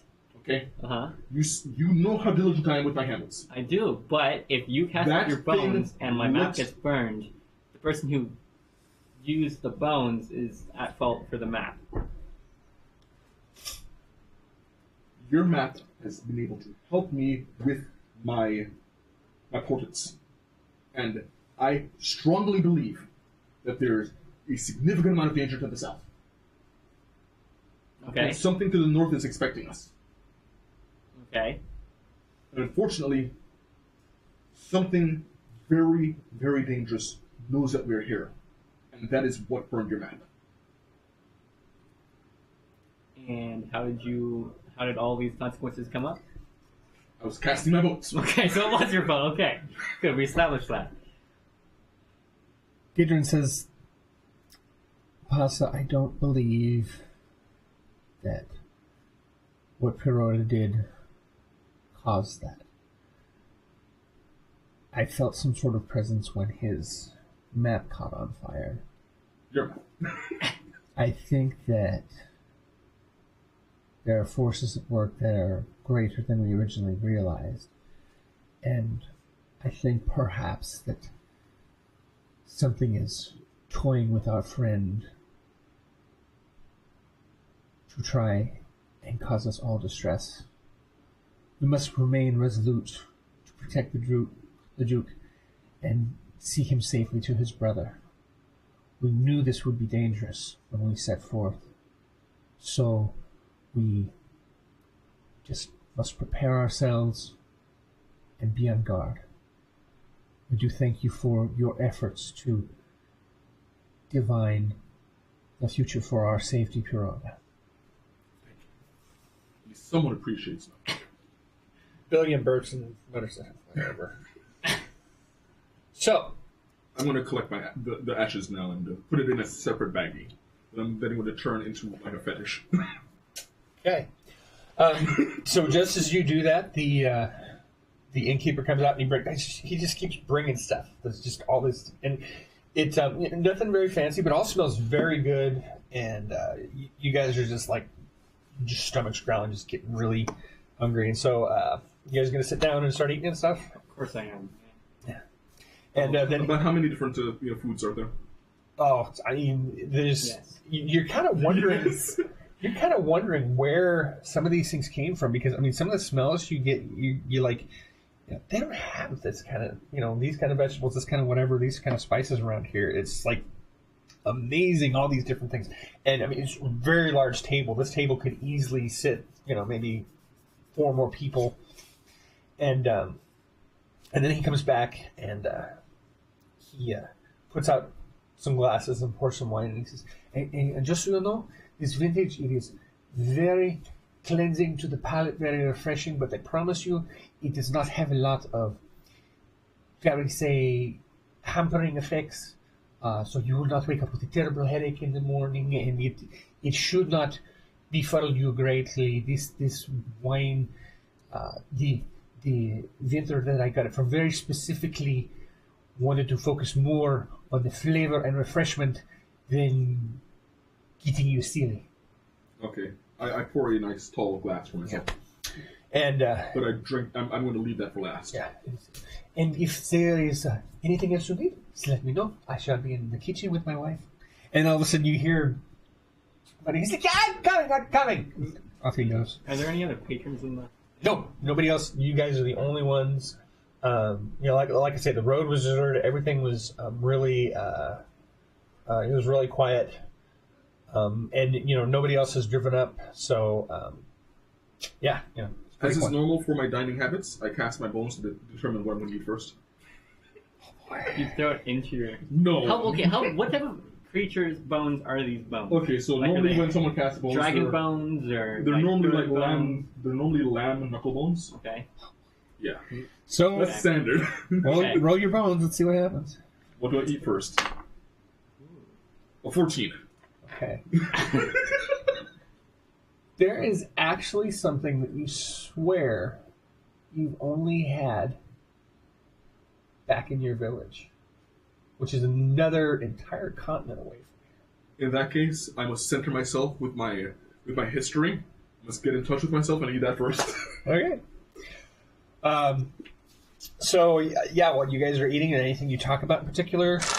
You know, obviously Billion's not talking at all, except... so, yeah, Walindria. Billion, that is unbecoming of you to be eating while your mouth is full. I'm hungry. Wait, how else are you supposed to eat when you're not? You're not supposed to be talking when your mouth is full. Ah, okay. It must be 32 specific chews before you swallow, and then you can eat again. One for each tooth?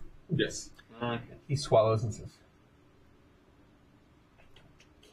I don't care. Picks up a drumstick, chews it twice, I bet I and can eat more than swallows you. it. Halfway. And then he goes back and just... Can I do a medicine check on him? Sure. Can I challenge? Natural 1 on the Heimlich maneuver. Oh god! Just tickle it like underneath his chin. Can I challenge him to a eating contest? Okay, so you get a hold of him, but he wriggles out, and Handle yourself. he's standing next to you. What are you doing? I'm trying to eat. You need 30 more bites. Choose. I'm about to bite you, you pointy-headed interferer. Why don't you go look at some stars and quit bugging me? I'm hungry. It's not time for me to look at those stars. Okay, well, Andrea, Stars tell you to determine. Kuroda's annoying your buddy here, so you might speak up and say something at this point. Sit down. You know how you can be. Let him be. He climbs back into his chair and he's just grumbling. So, Pasa? So I'm watching Billion eat, and I think I can take him in an eating contest because he's only a spry little halfling. So I challenge him to an eating contest. Huh. What the heck? I'm eating anyway. Okay, so I'm guessing this would be a Constitution thing. So yeah. Okay.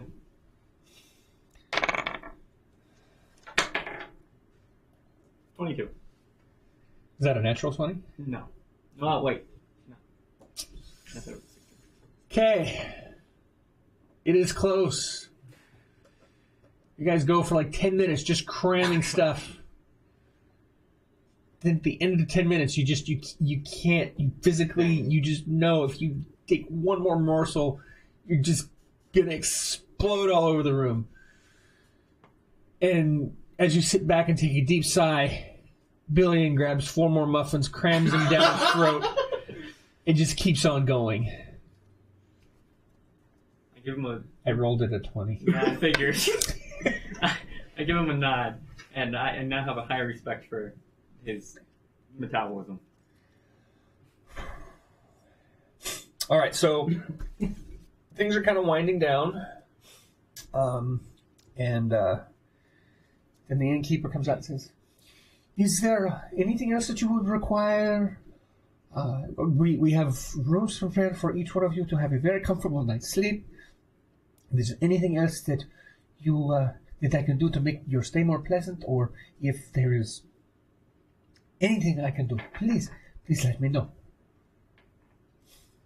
This is the innkeeper and not the... This is the innkeeper. Okay. The stable guy's still on the table. He's hired help. He doesn't come into the inn. Kidding, the stable guy's in the stable.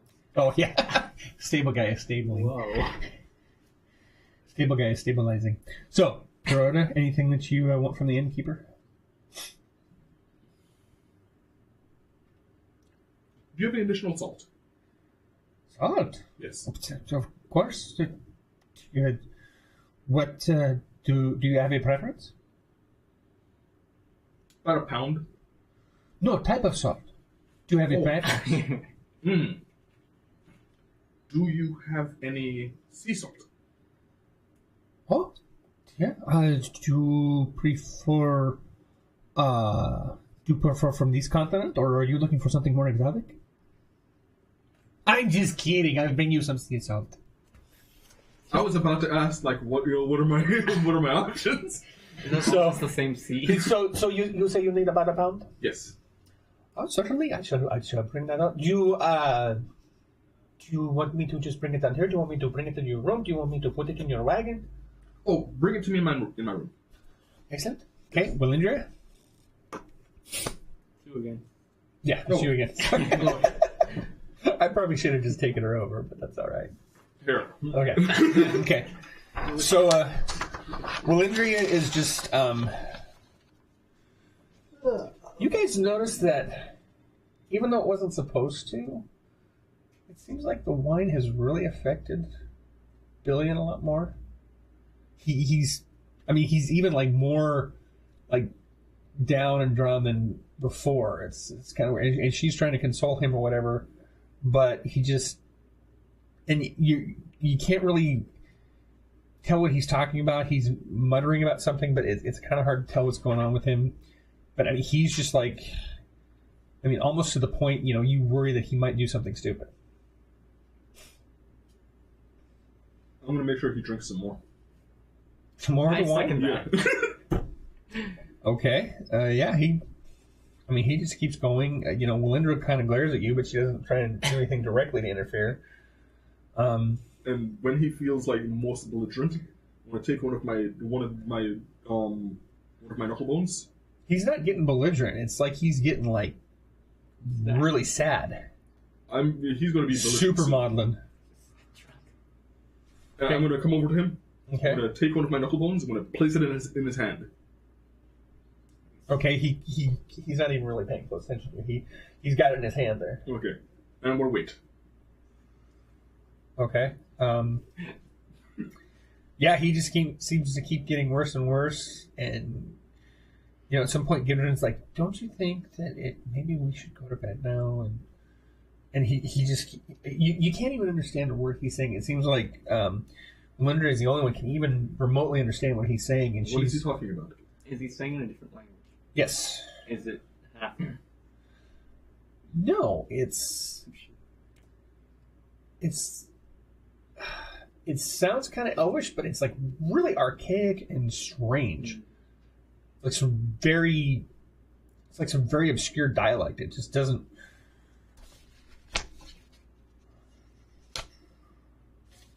Old English.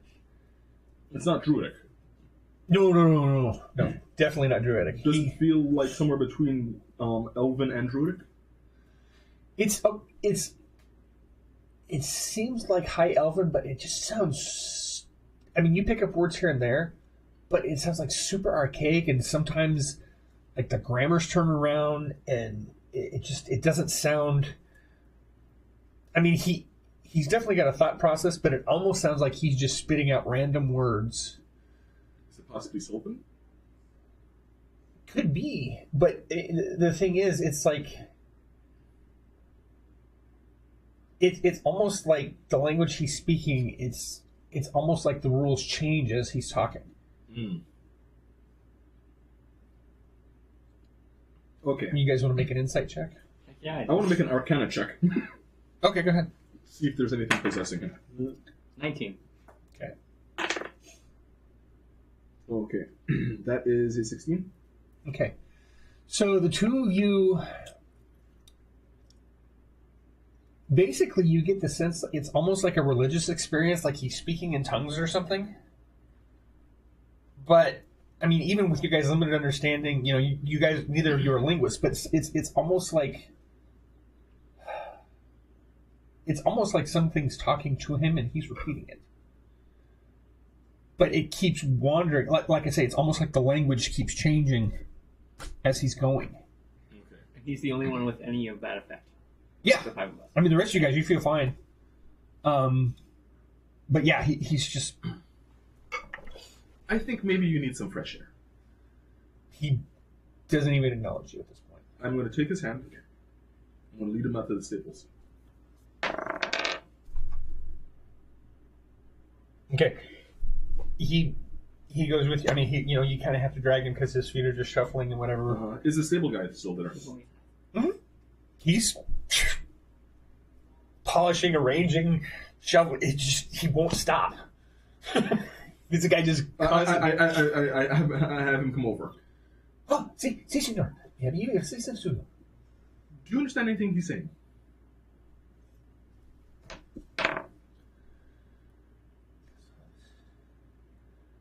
Well, I recognize some of the words here and there, but they don't really go together, and it's like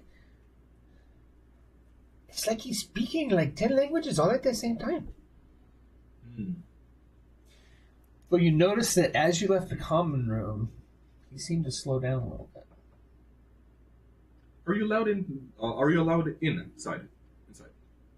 Oh, see, I'm usually. Can you follow us inside, and I drag both of them in? Oh, sure, of course. See. Does the wording get better or worse? Doesn't really get better or worse, but he gets more animated the closer you get inside the inn. I bring him to the center of the where I know the ley lines converge.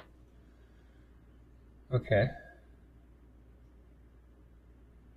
All of a sudden, his eyes kind of go really wide, and then they start changing colors, shifting patterns, and the muttering starts to get more insistent, and it starts taking a very definite kind of rhythm, and then it's almost like he's speaking in 2 or 3 voices at the same time. Okay, this is going to be really, really tacky. But with him on the nexus of the ley lines, I want to try turning him like a dial to see if I can fine tune him. Like an radio. I like the idea. I do, but it doesn't seem to make really any difference. Darn. But that was a good plan. Passa, what are you doing when this is all? Well, I'm kind of getting. Once he starts speaking in like three different at the same time, I get a little freaked out. So I'm going to try to shake him and stop him out of it.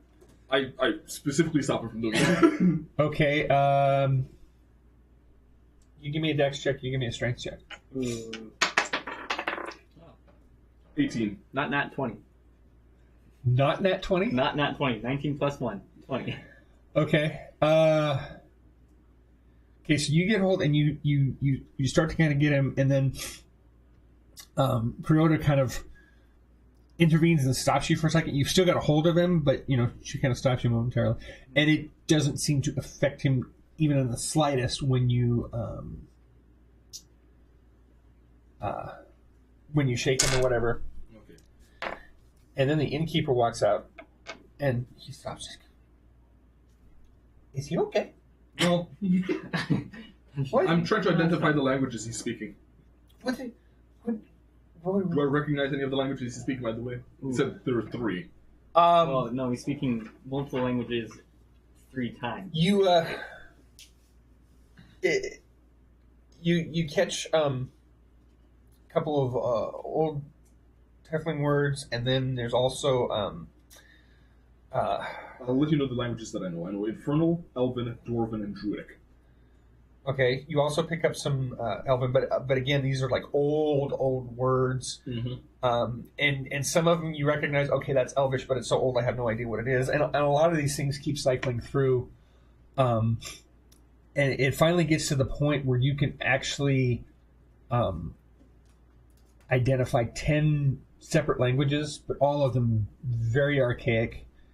And then there's one. It's like it feels familiar, but it's like something that apparently nobody speaks anymore. Okay. I asked the stable guy if he recognized any languages. Oh, I mean, there's the words. I mean, some of them sound like the angels, some of them sound like the dark men, some of them sound like the fairies and the elves, and the one is like, it is like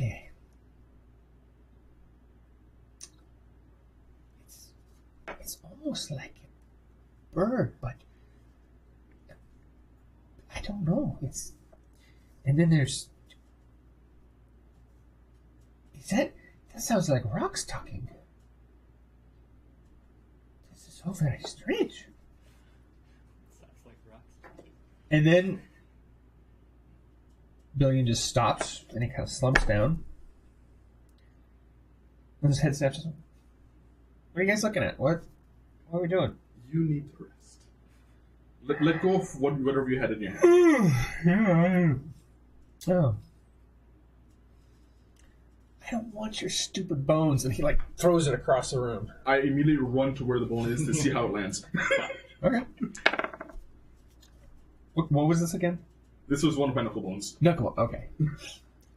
So it bounces off the table where you guys are eating, and Exactly what I wanted it to do. then it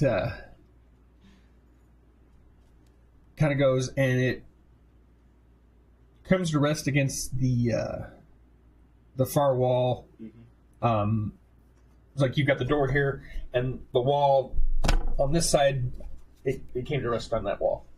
It's that wall is kind of basically adjacent to the stables. Adjacent to the stables. Okay, and what side came up? Let's see.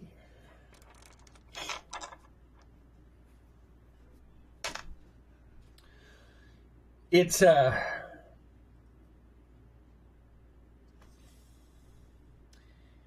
it came up like long ways.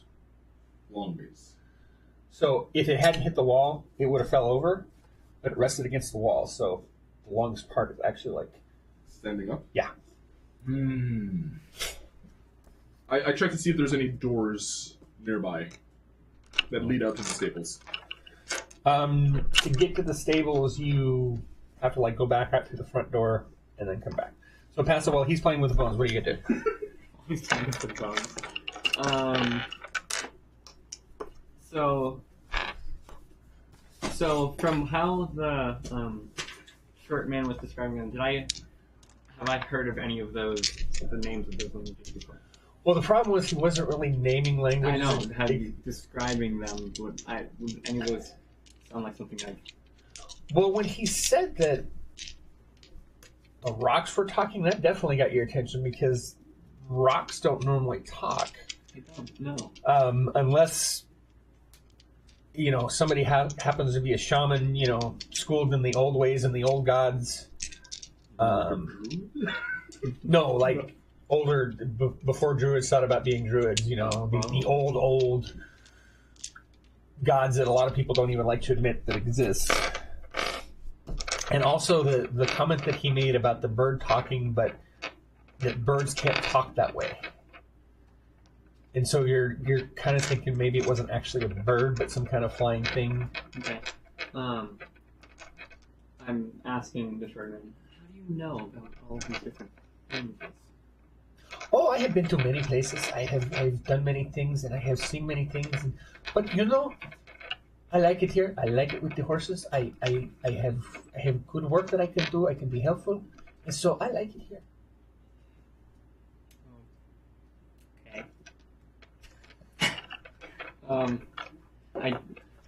What's Gidron doing?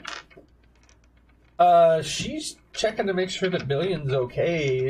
Just basically give him a quick medical examination, make sure that there was no lasting effects from whatever the heck happened to him. Okay, then I'm going to go after Kureta. Just see what she's doing. Okay. Speaks to Perora. Tell her what you want to know.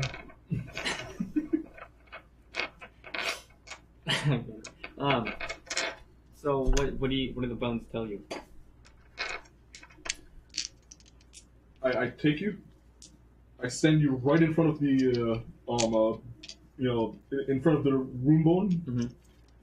And I said, point in that direction, and I have you point directly where the bone is lining up. Okay. Okay, and then I'm going to move over towards where I can find a door. Can I find a door that leads out to the stables? Well, you can go through the front or. Preferably, I'd like to see the stables and him at the same time. That you're not going to be able to do because you go out through the outside of the inn and then kind of go around to the stables. That's kind of a. If I look through the window, would I be able to see him? Up to a point, but not to where you really get to the stables. Okay, I'm going to go outside and look through the window and take a look at and try to. I'm basically trying to triangulate. Okay. Yeah. Sure. So.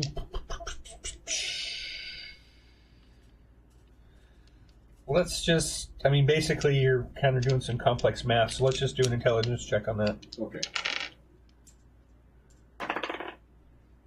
6.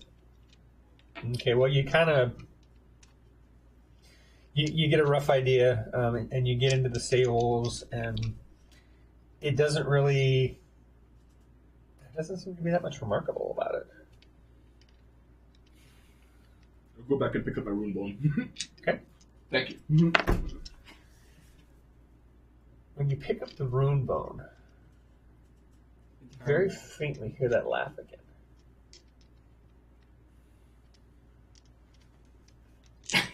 Okay. I'm gonna pull out my bag of rune bones and head up to bed. Okay. So Pasa, you don't have to point at the wall anymore. Very nice. What direction was I pointing in?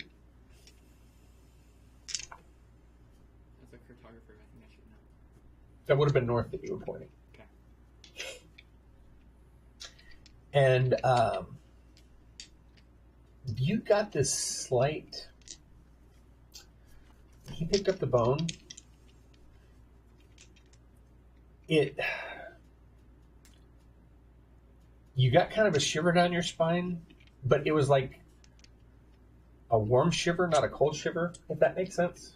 Okay. And it definitely had a malevolent feel to it. And it set you up, made you feel very uncomfortable. Okay. Are there any vegetables on the table? Oh yeah, there's still. I mean, even though they said that you're full, they kept trying to bring stuff out, trying to get you guys to keep eating. So yeah, there's lots of stuff still there. Can I grab a carrot and go up to the stables? You do what? Grab a carrot and go up to the stables. Okay, sure.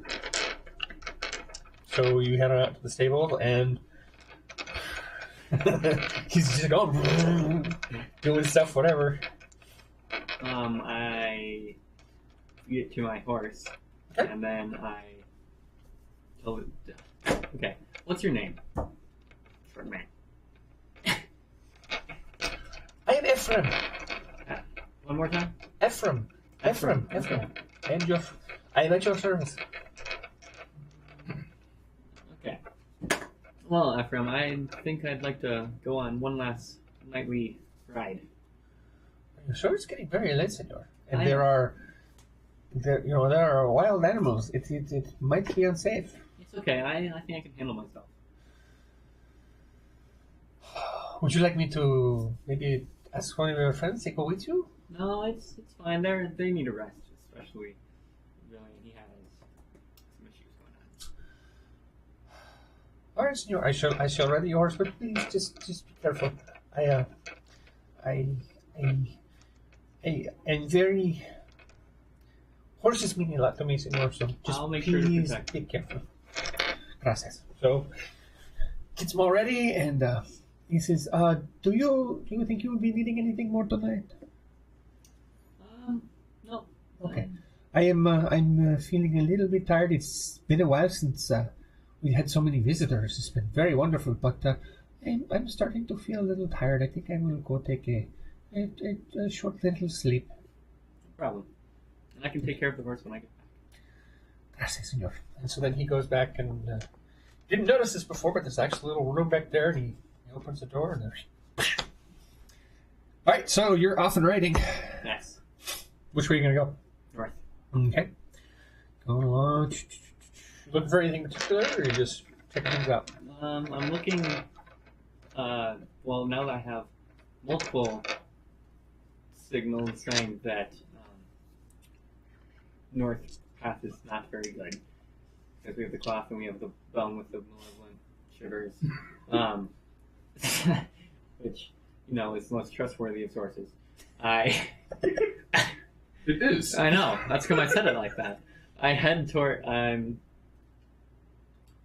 going to be more intent on looking into the.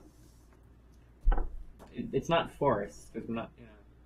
No, More. the road was actually. It looks like some time ago, things were cleared basically for security. So about probably 100 feet back from either side on the road, it's pretty well clear. Essentially grassland. Then it starts, kind of getting into underbrush, and then about 20 feet back of that, the trees started growing and stuff. But I mean, you've got huge open views. I'm going to go off the road and go onto the right, looking up to the where it starts getting more thicker. So Okay. where it stops getting clear and looking into that. Okay. Looking around, basic woodland this time of night. Not much. Nothing really seems out of the ordinary or whatever. Do I hear any owls? No, not currently. You do hear, typical night noises, some things, and in your background, you're a little more attuned to that than some. But nothing really seems, I don't know, just kind of a boring night ride. Okay. And so, I guess after going roughly a kilometer down, I'll turn around and go on to the other side and start heading back. Okay. Yeah, nothing really else of interest. And like I say, just kind of a boring night ride. Nothing really looking very threatening or problematic. So. Okay. I guess I'll go back. Okay, so about how long total are you going to be searching? Do you think? Probably 20 to 30 minutes. Okay. Just as you're heading back to the inn, you kind of notice this kind of a faint silvery glow on the ground. It kind of bisects the road, and it's coming off from part of the forest that you looked at before. And the line goes through the front door of the inn. So how close am I to the inn? You are, let's say, like maybe 20, 30 feet. Okay. And it all of a sudden, as you were riding up, it kind of just silvery line just kind of started glowing. And it's about, we'll say about a foot across. Okay. And so the opposite end of the line, so one goes into the inn, the other one goes... It goes into the trees. Okay. Well, I'm going to go into the stables, hook up my horse, and start following that line. I'm going to walk the line. Okay. So you go along for a while, and Into the inn or out of the woods? Into the woods. Okay. into the woods. Okay, so you go along, and kind of dense and thick, but it's not too bad. And then say it takes you about an hour, and you come to this really old oak tree. Although it looks a little weird. It looks like a lot shorter and fatter than an oak tree of its age should be. It doesn't look like it was really messed with. It's just for some reason, this tree, for whatever reason, kind of grew more out than up. Gotcha. Very old, and you can definitely sense there's something about this tree that it's almost like it has some kind of power within it. Why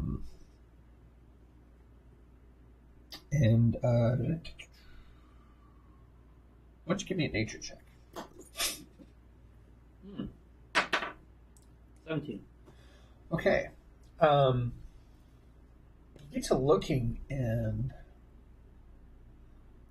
you kind of start to pick out features like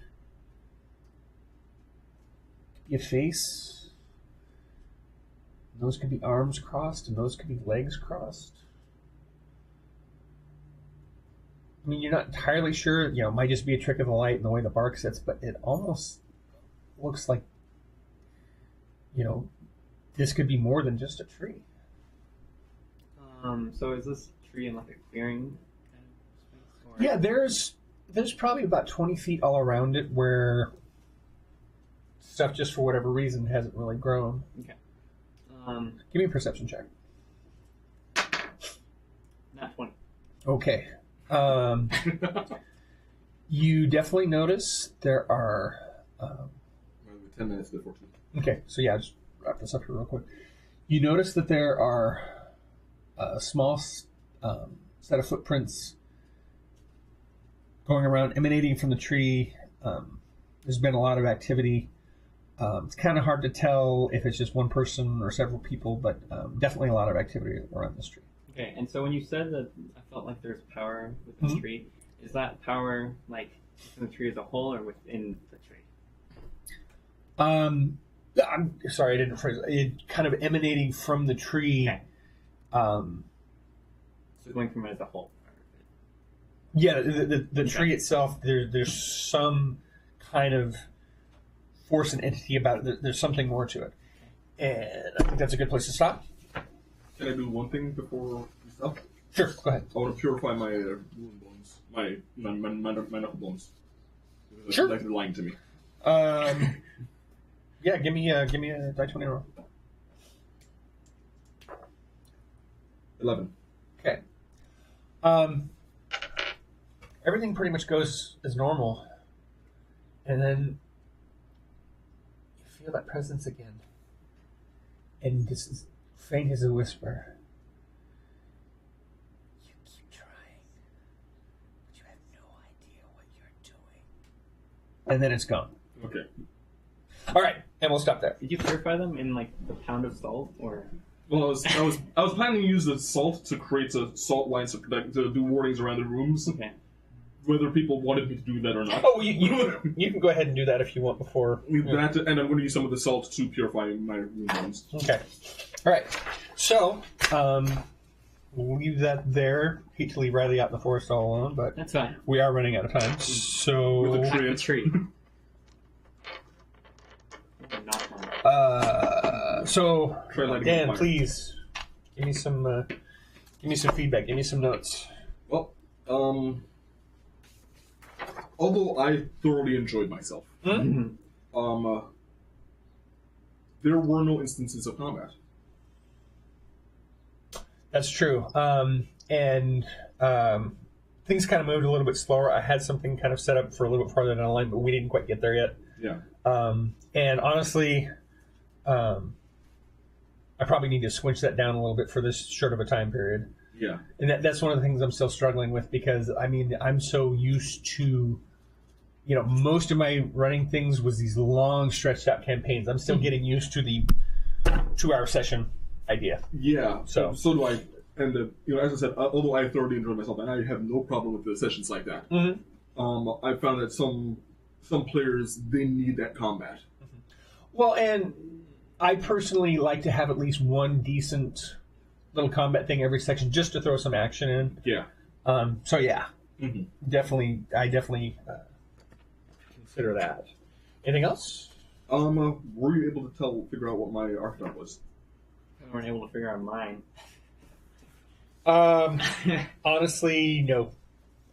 And I haven't really stated enough about the archetypes to know. So what was So this one was a big one. There were about 5 or 6 instances of me cheating. Oh, I did know then. I did catch that a couple times. I wasn't entirely sure though, but I kind of figured it wasn't too crucial and was more worried about the store going But even though I know that players do that sometimes, a lot of times, unless it's something really super crucial, going to change the story one way or the other. And I probably should enforce that more. Yeah, you should. But unless it's a serious thing, I don't get too worried about that. But that is something, yeah. Mm-hmm. At least one time I bumped the number up by 3 points. I think I would. Higher than it should have been. Okay. Because I was pointing at this number, and I'm like, okay, so you rolled a 14 plus 2, that's 16. You're like, 18. I'm like, Yeah. And one time I rolled a 16, I treated it like a 19 because it was upside down. Yeah. And then added the number. I could see you thinking I was cheating since all of my rolls were above 15. I don't know how I did that. But that's, no, He was the cheater. I was the lucky Just one. before we get to you, do you have any other things you wanted to add? Those are the primary. I think you did a phenomenal job, but it's obvious that you're more used to longer campaigns than the shorter one shots. Yeah, and that's something I'm definitely trying to work on, especially for these drop-ins. Mm-hmm. And I think part of the problem was that this is something that I had written myself, from a long time ago, and back then when we were playing, we had a lot longer time, so stretching things out wasn't a big deal. And that's part of the reason why I've been trying to do, whenever we do these drop-ins, I'm trying to do pre-written ones because they force me within the constraints of what somebody else has written. So. Yeah. Okay, so anything else before I... Not that I can really think of. Okay. Riley. I definitely enjoyed it. I've never been known to be the person who enjoyed who's like super into role playing, like Dan here, who looked up all of the astrology and just played straight into it immediately. Yeah. And you'd think that, that's not a tactic. Yeah. Let's just let it. And I will say they did add some really cool flavor. I mean, I was kind of, when I made this present, I was kind of thinking, okay, somebody stars, maybe they're into astrology, and you just like took that and ran with it, and that was so much fun. That was great. So anyway, I don't know. I haven't had enough, I guess, experience with role playing as much, and so having the lacking of combat was not like detrimental. It's just, I don't know, it didn't seem full to me. But again, you already talked about this. I totally understand. And then when Dan had two characters, there was times where I felt you could have split up. So with a timer, like after Hawk told you about it, you got way better at letting everyone go. But there's still times where I felt you could split it up even more, and so instead of having them complete like a full section, you split it up at like a good point. So after Dan finished talking with before he opened up the compartment for the Duke, you stopped, and I thought that was a good time to stop. But there's when he was talking with the short guy, or sorry, not short guy, Ephraim, and then after he finished that, that would have been a good stopping point. Just shorten it a little bit more, because when he had two characters, I was taking up twice as much time. Yeah, which again, that's because he's playing two characters. And honestly, I probably should have just taken Melindria. When you did it, got it over. But generally, I find when you're splitting up time like that, it's per player, not per character. Yep. Yeah. That's a good point. But honestly, I've never been a fan, even with really experienced players. As players, I only like them to have one character at a time. The lone exception being if they have a familiar. Yeah. And by familiar, I mean the actual magical familiar. If someone has a pet, then I do that because that's of their own free will. They're not as, magically linked to the magic user. They're not going to automatically do everything said character says.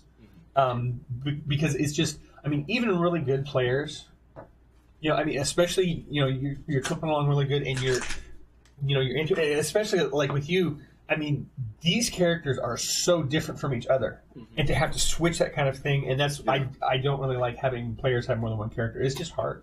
So, any other final thoughts? Whatever. I was wondering what archetype you were playing. Oh yeah, that's what I was going to ask. I was playing the Troublemaker, but the problem was that my I kind of character suspected that when you started arguing back and forth. Yeah. And then, having an eating contest just for the sake of having an eating contest is like, okay, I see where we're going with this. And I was also trying to go a little bit with that by just going off without telling anyone where I'm going. Yeah, that was another thing that I thought, okay, you're doing the Mary Sue, I'm going to be all by myself, I'm the lone wolf because, I could take them. Because but I don't need you. The problem with my character is, as a character, it's way different than that. Like, doesn't fit that at all. But it's okay. So for me, I want to say you guys, you really kind of made it feel very real, and especially, I mean, you made your characters, you had an idea ahead of time, but the way that you took, okay, I'm just seeing this today, and you really jumped in, and I mean, just like really fleshed out the character very well. That was so much fun. Made it fun for me. And yeah, I will acknowledge I definitely need to be better about making sure everybody gets their turn, keeping things moving.